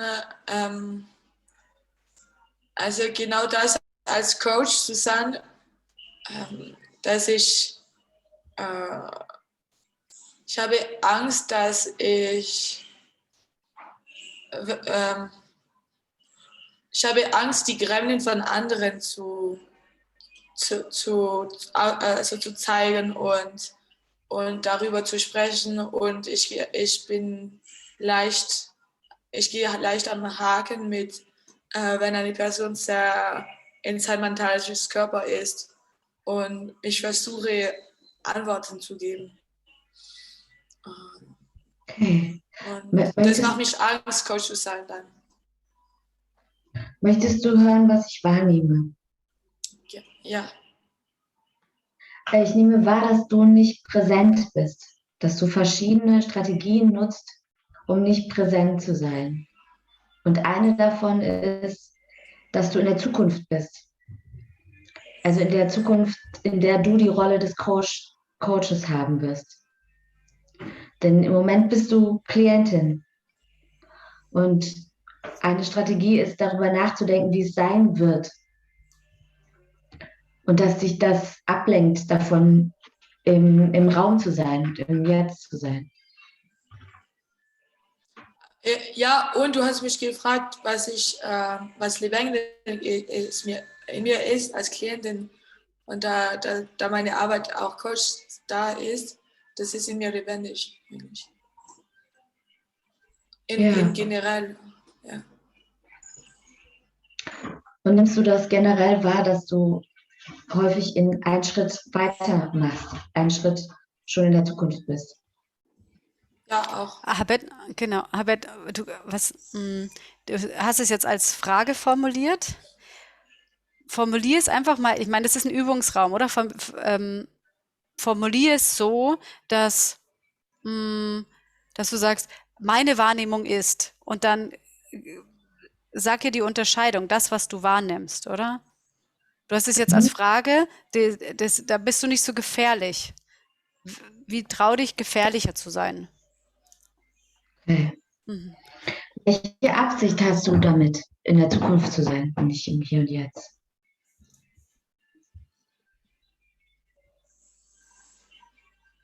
Ja, es geht darum, dass du, also reframing what you hear, oder? Du beschreibst es, du machst es nochmal richtig viel größer, was sie dir schon gesagt hat. Du gehst nicht weiter, sondern das, was sie dir gesagt hat, machst du noch so, also quasi, ich sage jetzt mal dieses Bild, du drückst die Zitrone aus.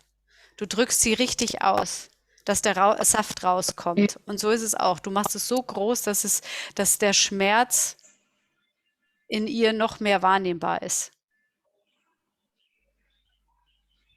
Ja. Okay. Go. Was ich wahrnehme, Johanna, ist, dass du Genau.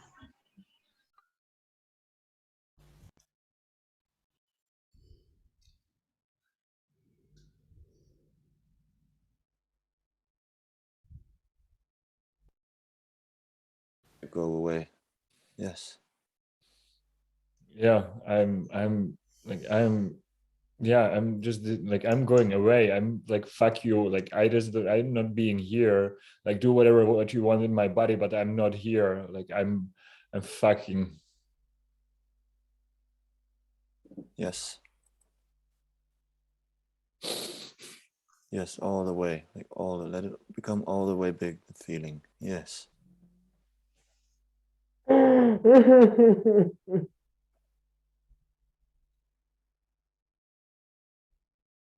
Yes. It's like, I'm leaving my body there, just like to let them do whatever what they want. Just Yeah. Yeah, and this is something to be sad about, that you are leaving your body. It's your body, and you escape from it.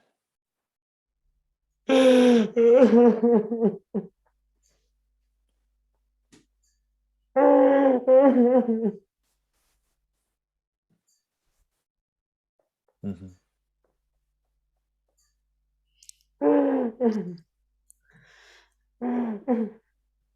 Marcus, the invitation is to not navigate into the to the liquid state.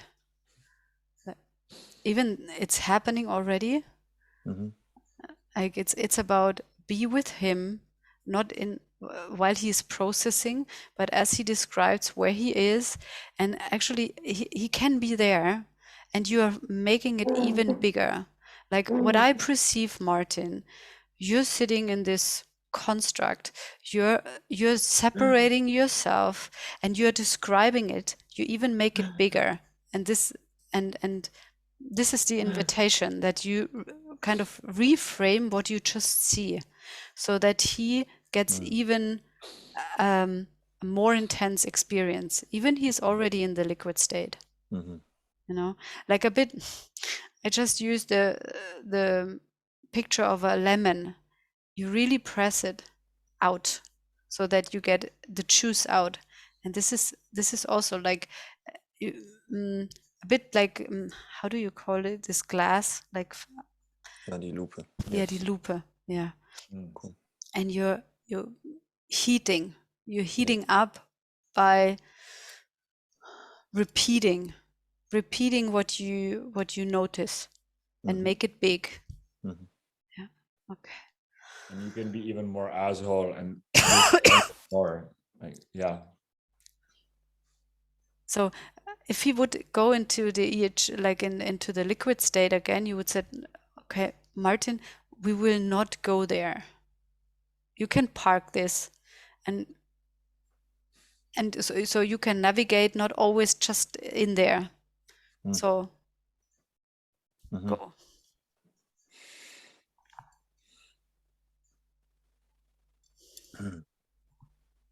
Okay, so I heard you, Martin, that you're saying that you're sitting there with this tremendous fear. That you're sitting here in your kitchen with this tremendous fear. Actually, no. It's like the fear triggers my leaving my body. It's like I just realized I left my body. Yeah. So what about you come back to your body? You're not sitting in the actual operation room. You're sitting in your kitchen. Yeah.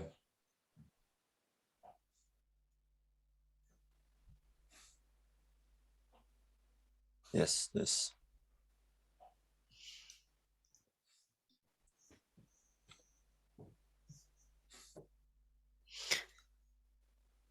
So you have, Christina, I'm just telling you, I don't know the point of this right now. Like, I don't know where we're going.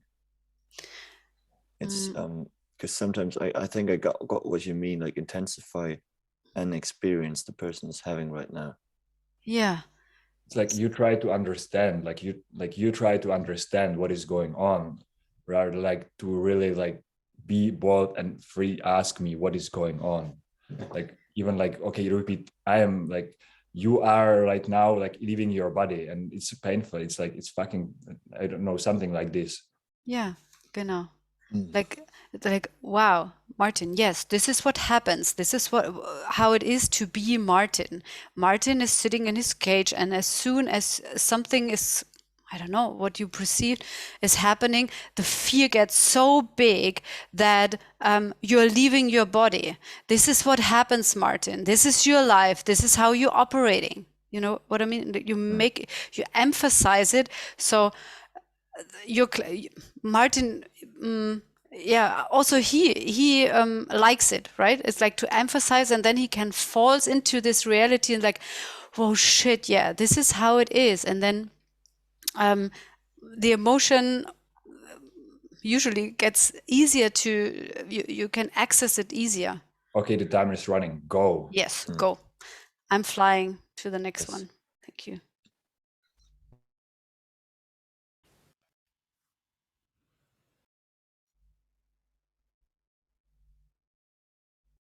Myself.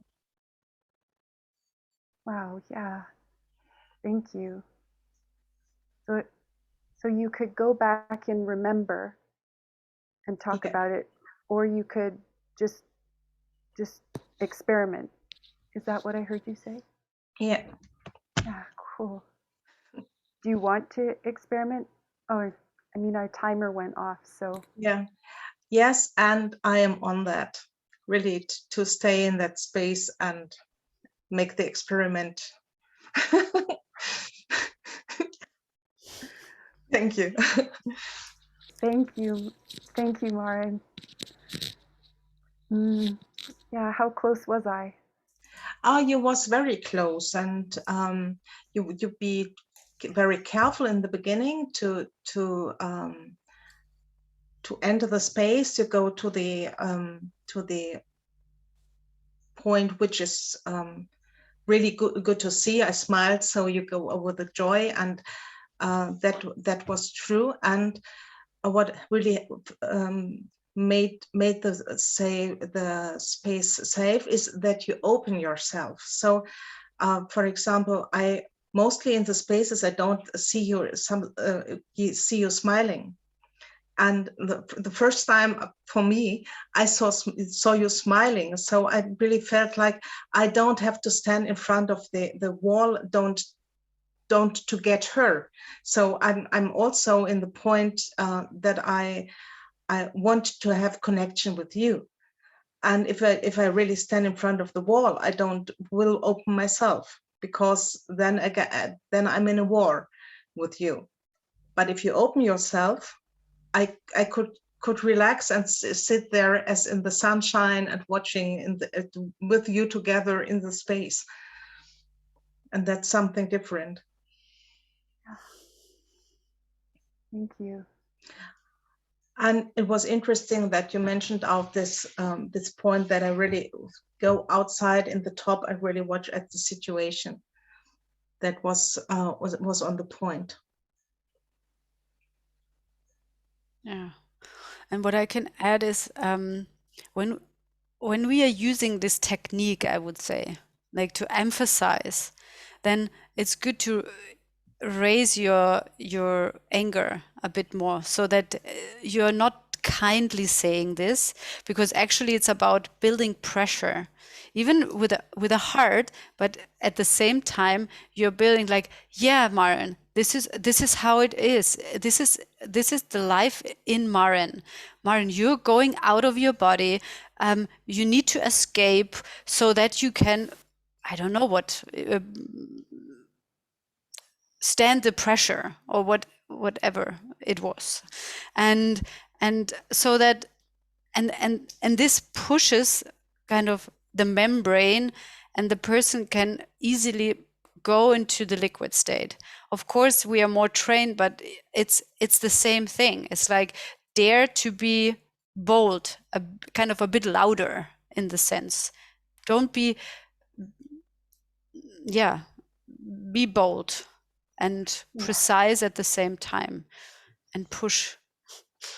Yeah.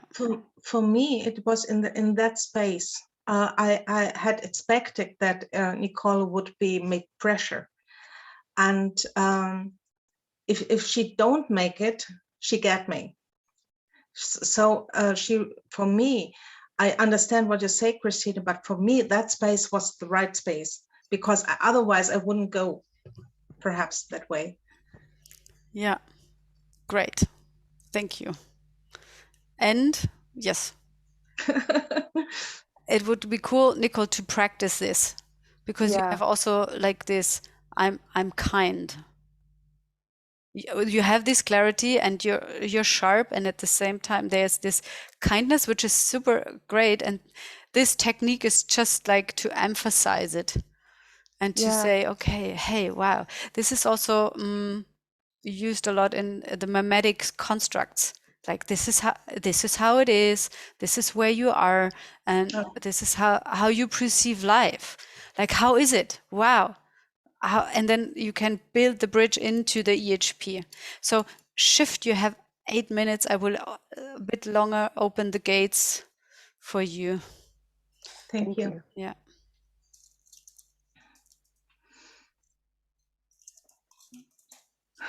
Yes, Nicole.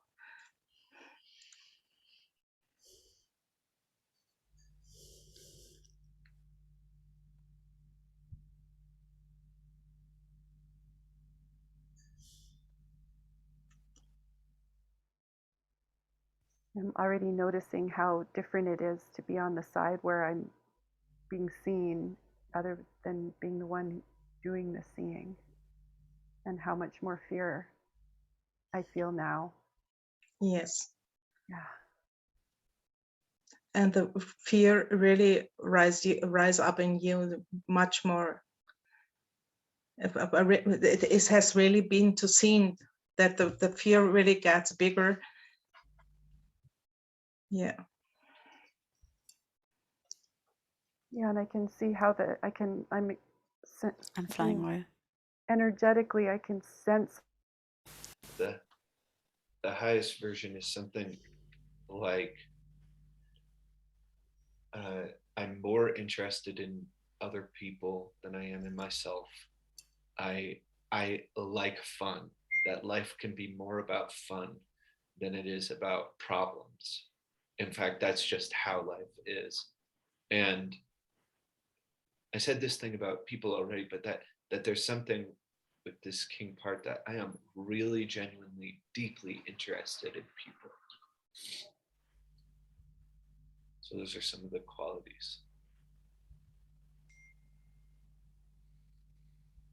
And what prevents you from already living this? Joseph, this is actually the other direction. It's like you already paused a bit. Like it's about framing what you see in Devon.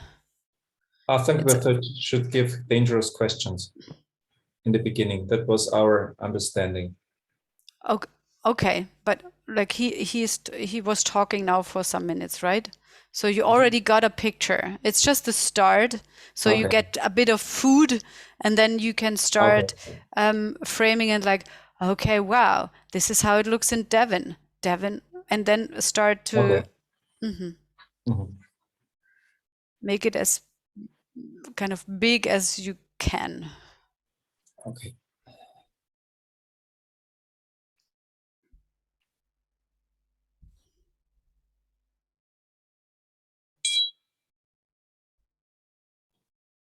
Yeah, I see this playful, totally playful kid that it is so enthused by this huge toy shop world that is outside, and it's like you are totally attracted to play with all that what is here on this planet, and to play with people, and to find out all these kinds of possible interactions, and to explore the magnitude of possibilities of how people can live together and what they can create, and how to be part of it, and also support people in I'm seeing a big stage, like actually now, and you would be a director, and you are kind of experimenting with scenes, how people can live together, or what kind of creating. Joseph, it's what is the pain point of Devin? What is actually really? What did you hear between the lines? What he said? Mhm. Yeah. Something like, what I see, there's this little boy really like sitting in his walls in this cage and wants to play with the others, and it's not possible to reach them, or I don't know what Okay, you know. And then it's like, okay, wow, oof, yes, this is exactly what's going on, you know. It's about emphasizing what is happening in Devin, so that he, and of course we are on a trainer level, or a space holder level, and this is how it goes, so that your client can get a better understanding, a better picture, a grab of himself or herself. Okay. You have like half a minute or like 1 minute more, and then go. Yeah, okay. And there is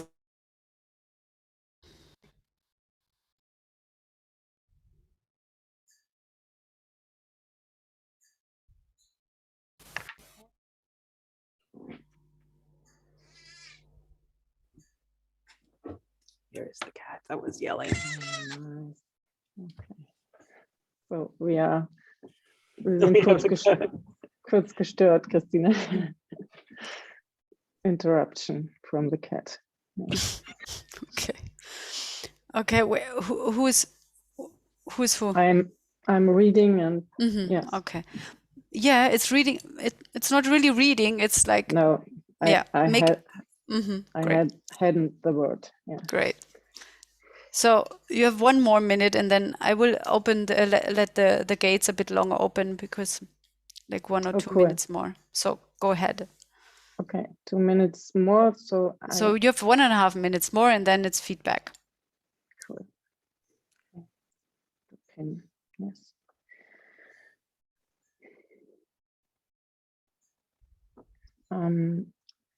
And you like it to bring people together and to organize some gatherings and celebrate something.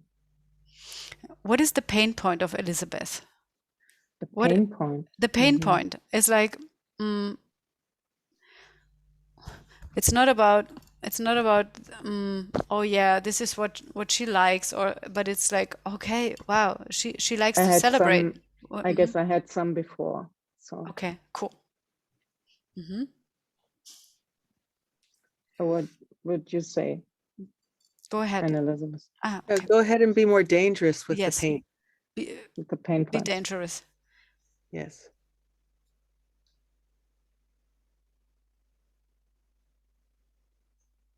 Be a bit dramatic.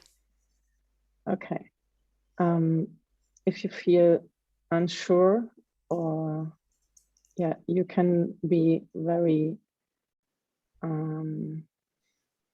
mean or very to others, to cut the connection or to hurt the other person. You can really do this. You can do this very fast without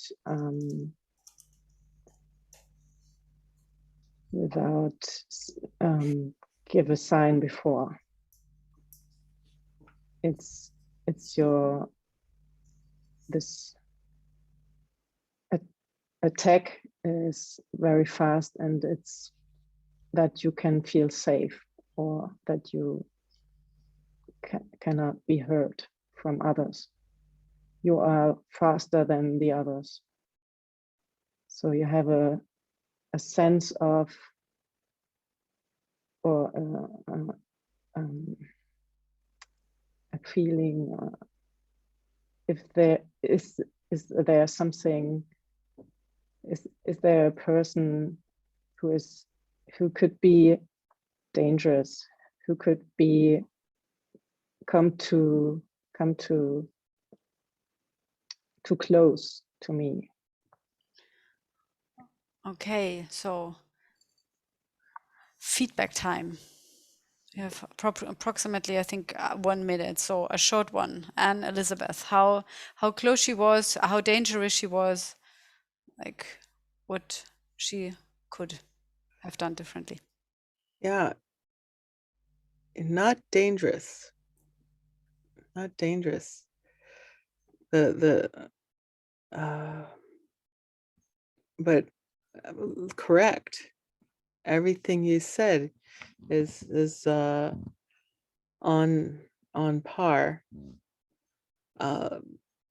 The knowledge, the collecting knowledge, it was a compulsion before, and now it's just a hobby. And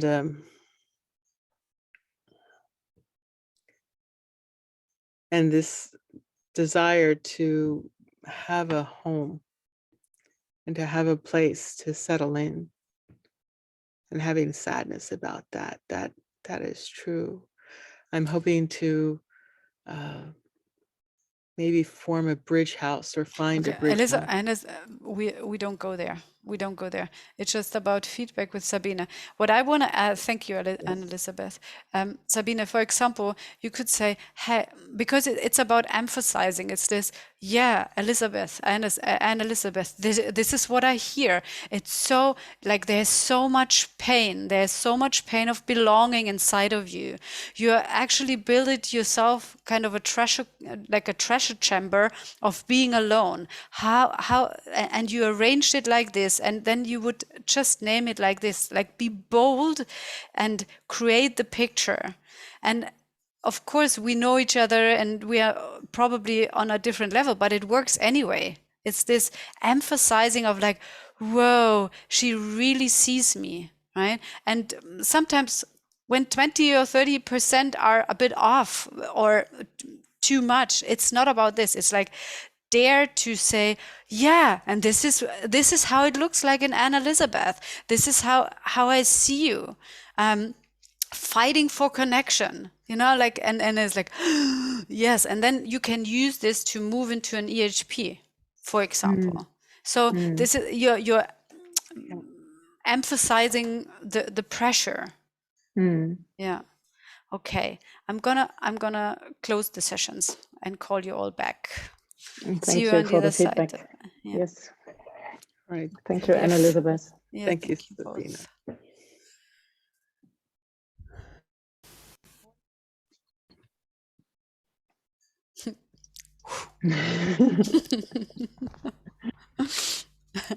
Now the others come back too.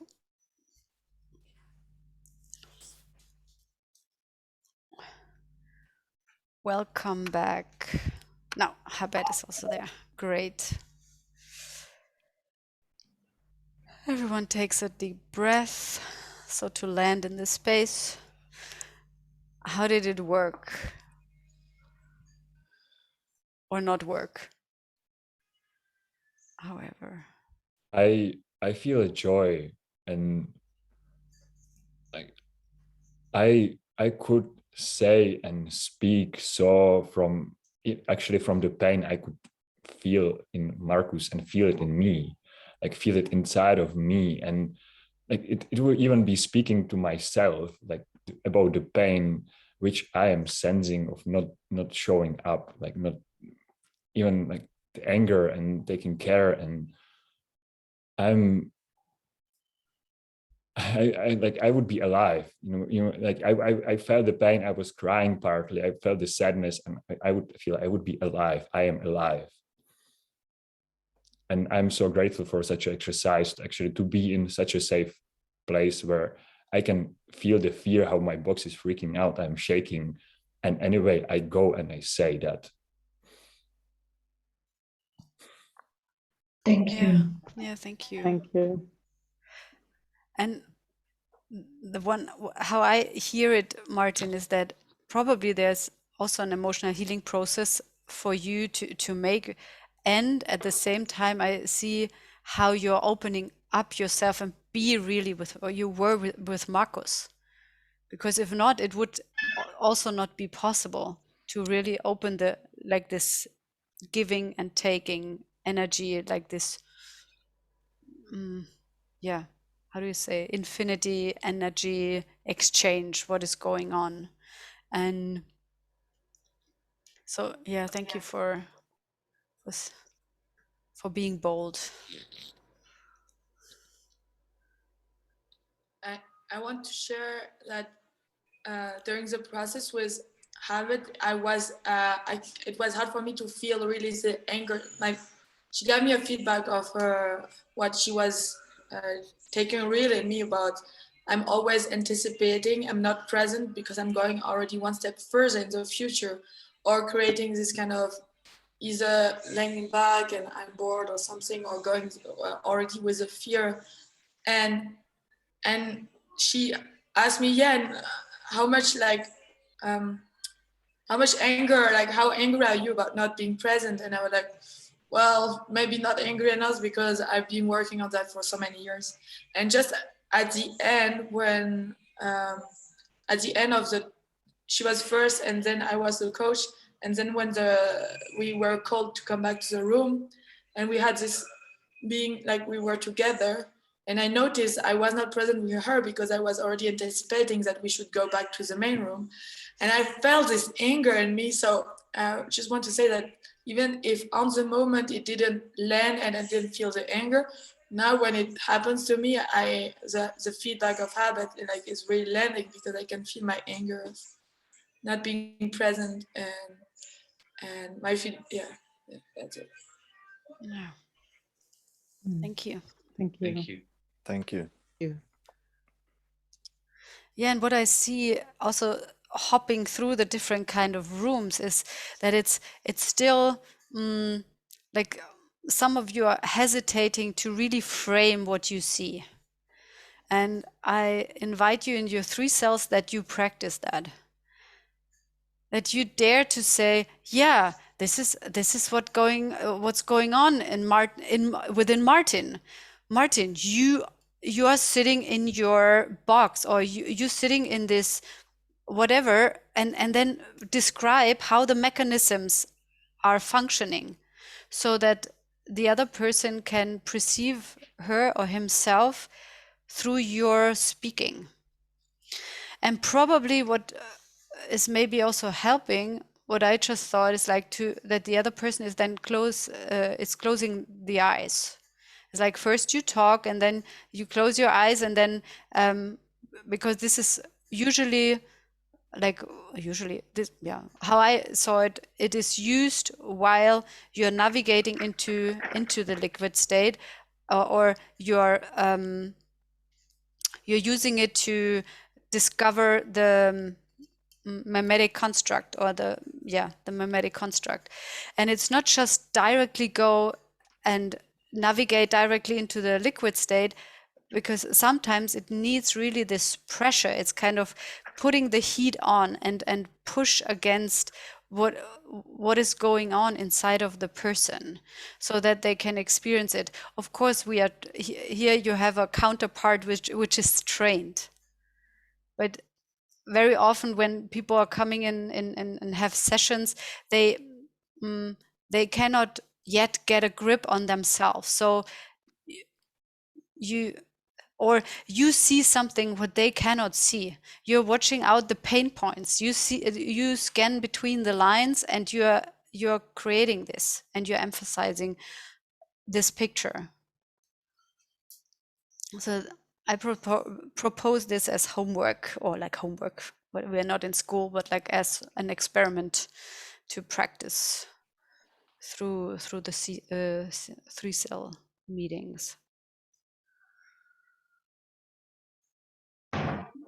I observed something with Johanna, that when she was holding space for me, she could be much more present.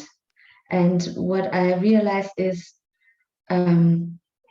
also like actually she was holding space for a whole transformational process for me, not only making distinction or putting the X on the map, but she went through the whole thing with me.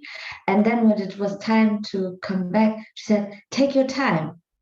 And that was so interesting because what she wouldn't do for herself, she would do for me, like being present with me and allowing me to be in the moment and she said, hey, we come back to the moment. This is what's really going on. The other thing is just the story. What I want to say with that is what I observe is being in service allows me to like, yeah, like to leave this pattern of, because one of what you said, Johanna, was trying to be better or trying to know better, but being in service is that knowing better thing somehow. Like it's, yeah, like if I allow myself to be in service, I can see all of it. Things that I wouldn't see if I wouldn't be in service, let's say. Like to choose to be in service allows you to do that. Yeah. So, thank you. Habet, was it the purpose that you are describing the expertise which Johanna was building out of her trauma? Okay. Or okay, great. Thank you. Anyone else discovered something related to space holding? I noticed that when I was the space holder and kind of like calling out the being, that my being started to come out more to meet their being. And then when the box and gremlin showed up, it was so much more clear. It's almost like if I put my focus on the being, the box and gremlin become more visible. I can speak about them more clearly. And then I noticed that when it changed and I was the client, that I could sense how that worked from the other side, where when my being was being called forward, that my gremlin and my box started doing their thing about protecting. And that, yeah, it was just, I got such more of an energetic clarity about what happens on each side. And then I also got my next emotional healing process, which is I have this anger about people telling other people what and how they are. And this really got in the way in this exercise because I had this, and it's like, it's the child part, but I got clarity that this is the immature parts of my being that haven't yet been able to grow up because the space hasn't been held. And there's this sadness about this. It's almost like my sadness is on top of the clarity of the matrix my being could have. And just this space. And I guess this is showing me why right now I'm so wanting to take a stand for understanding grief and sorrow and space holding about that more clearly, because of how I sense that this grief of not having had space held keeps the clarity and the matrix and the being from growing to fill the space. Yeah. Cool. And I also got this clarity that whether the person was accurate or not accurate about what they were describing as my being or my box or my gremlin, it worked, whether there was accuracy or not accuracy. And this really adds to this it's okay to have this emotional healing process. It's okay to start being more bold about saying what I see, because whether I'm right or wrong, whether I'm accurate or not accurate, something's going to happen that is transformation happening. Yeah, thank you. And And I just had like, okay, what if there would be the defensiveness, what I also experienced, like, no, this is not who I am, you know, then this is the part of who they are. It's like, and then you can describe this. It's like, okay, this is your gremlin, or like, this is your defense mechanism in action. And then you can just use the next layer of that. So, Yeah. and it's really this, how you are, like, raise the anger and the sadness at the same time and push towards, like, push against the box, but also against the being, like, so everything starts to wobble somehow. The Yeah, way and it'll I all work out. Marcus? the way I experience it, because you have this image of pushing onto the box, and the way I experience it is that you basically start speaking more and more with the being, so the being becomes bigger and the box is just becoming too small, and Yeah.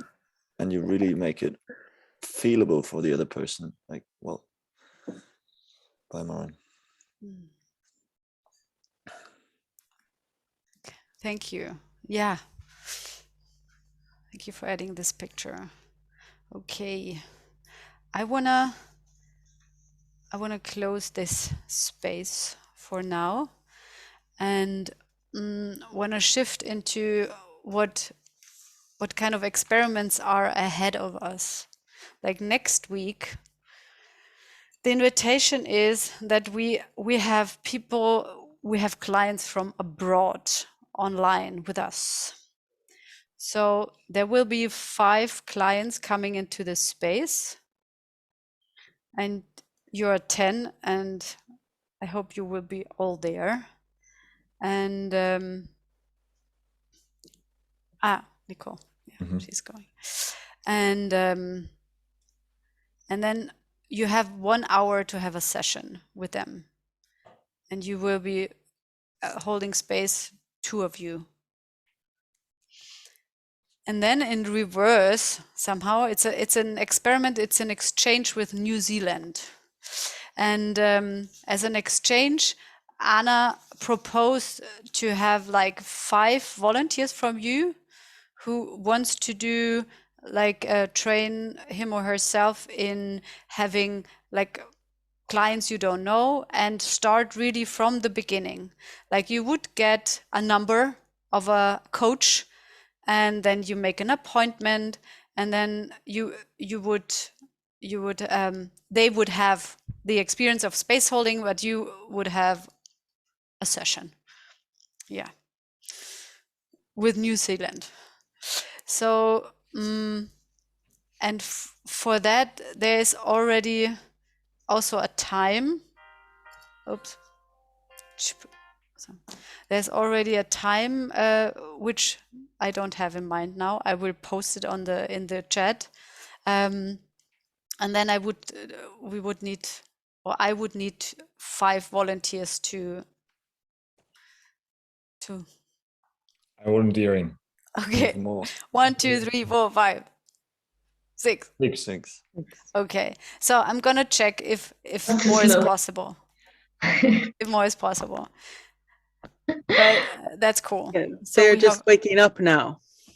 Yeah, they're just waking up now. So it will be, I remembered I already arranged like 7 o'clock in our evening. So it would be then 7 o'clock their morning on, I think it was a Friday evening. I'm gonna check and I'm gonna let you know. And then just, I will make how do you say, a survey, and then you can just click yes or no if you can do the date. No. Sorry, bullshit. This was the first idea.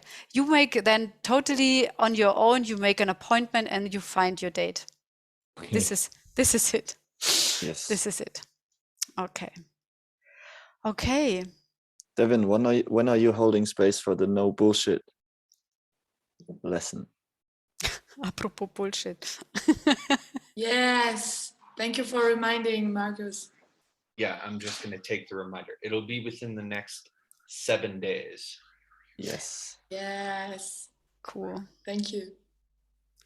And I was going with the question that Nicole was posting in the group, and that I think nobody really responded of, if you would be okay with that, we share the talk we had with Clinton with other people, like outside of this group, or not. So I'm asking if you have any resistance of making it more public. Like it will be posted anyway. Okay. Like I will post it on the Possibilitator, or I already send it to Anne-Chloé, and Okay. then she need to upload it, or it's then uploaded on the YouTube thing. Great, thank you. Yeah. Okay. Great. But copies of it being posted, and What do you I don't mean? know Can you say about whether it's copied and posted elsewhere, or is it part of in context? I would like for it to remain in context of the Possibilitator training. Yes, yes, of course. I will Not ensure. that someone will post it on Facebook or. Yeah. Okay. So, bye, Devin. Bye-bye. See you soon. Okay. Bye. Okay. Let's finish this. See you next week. See you next week. Bye. Bye. Arrivederci.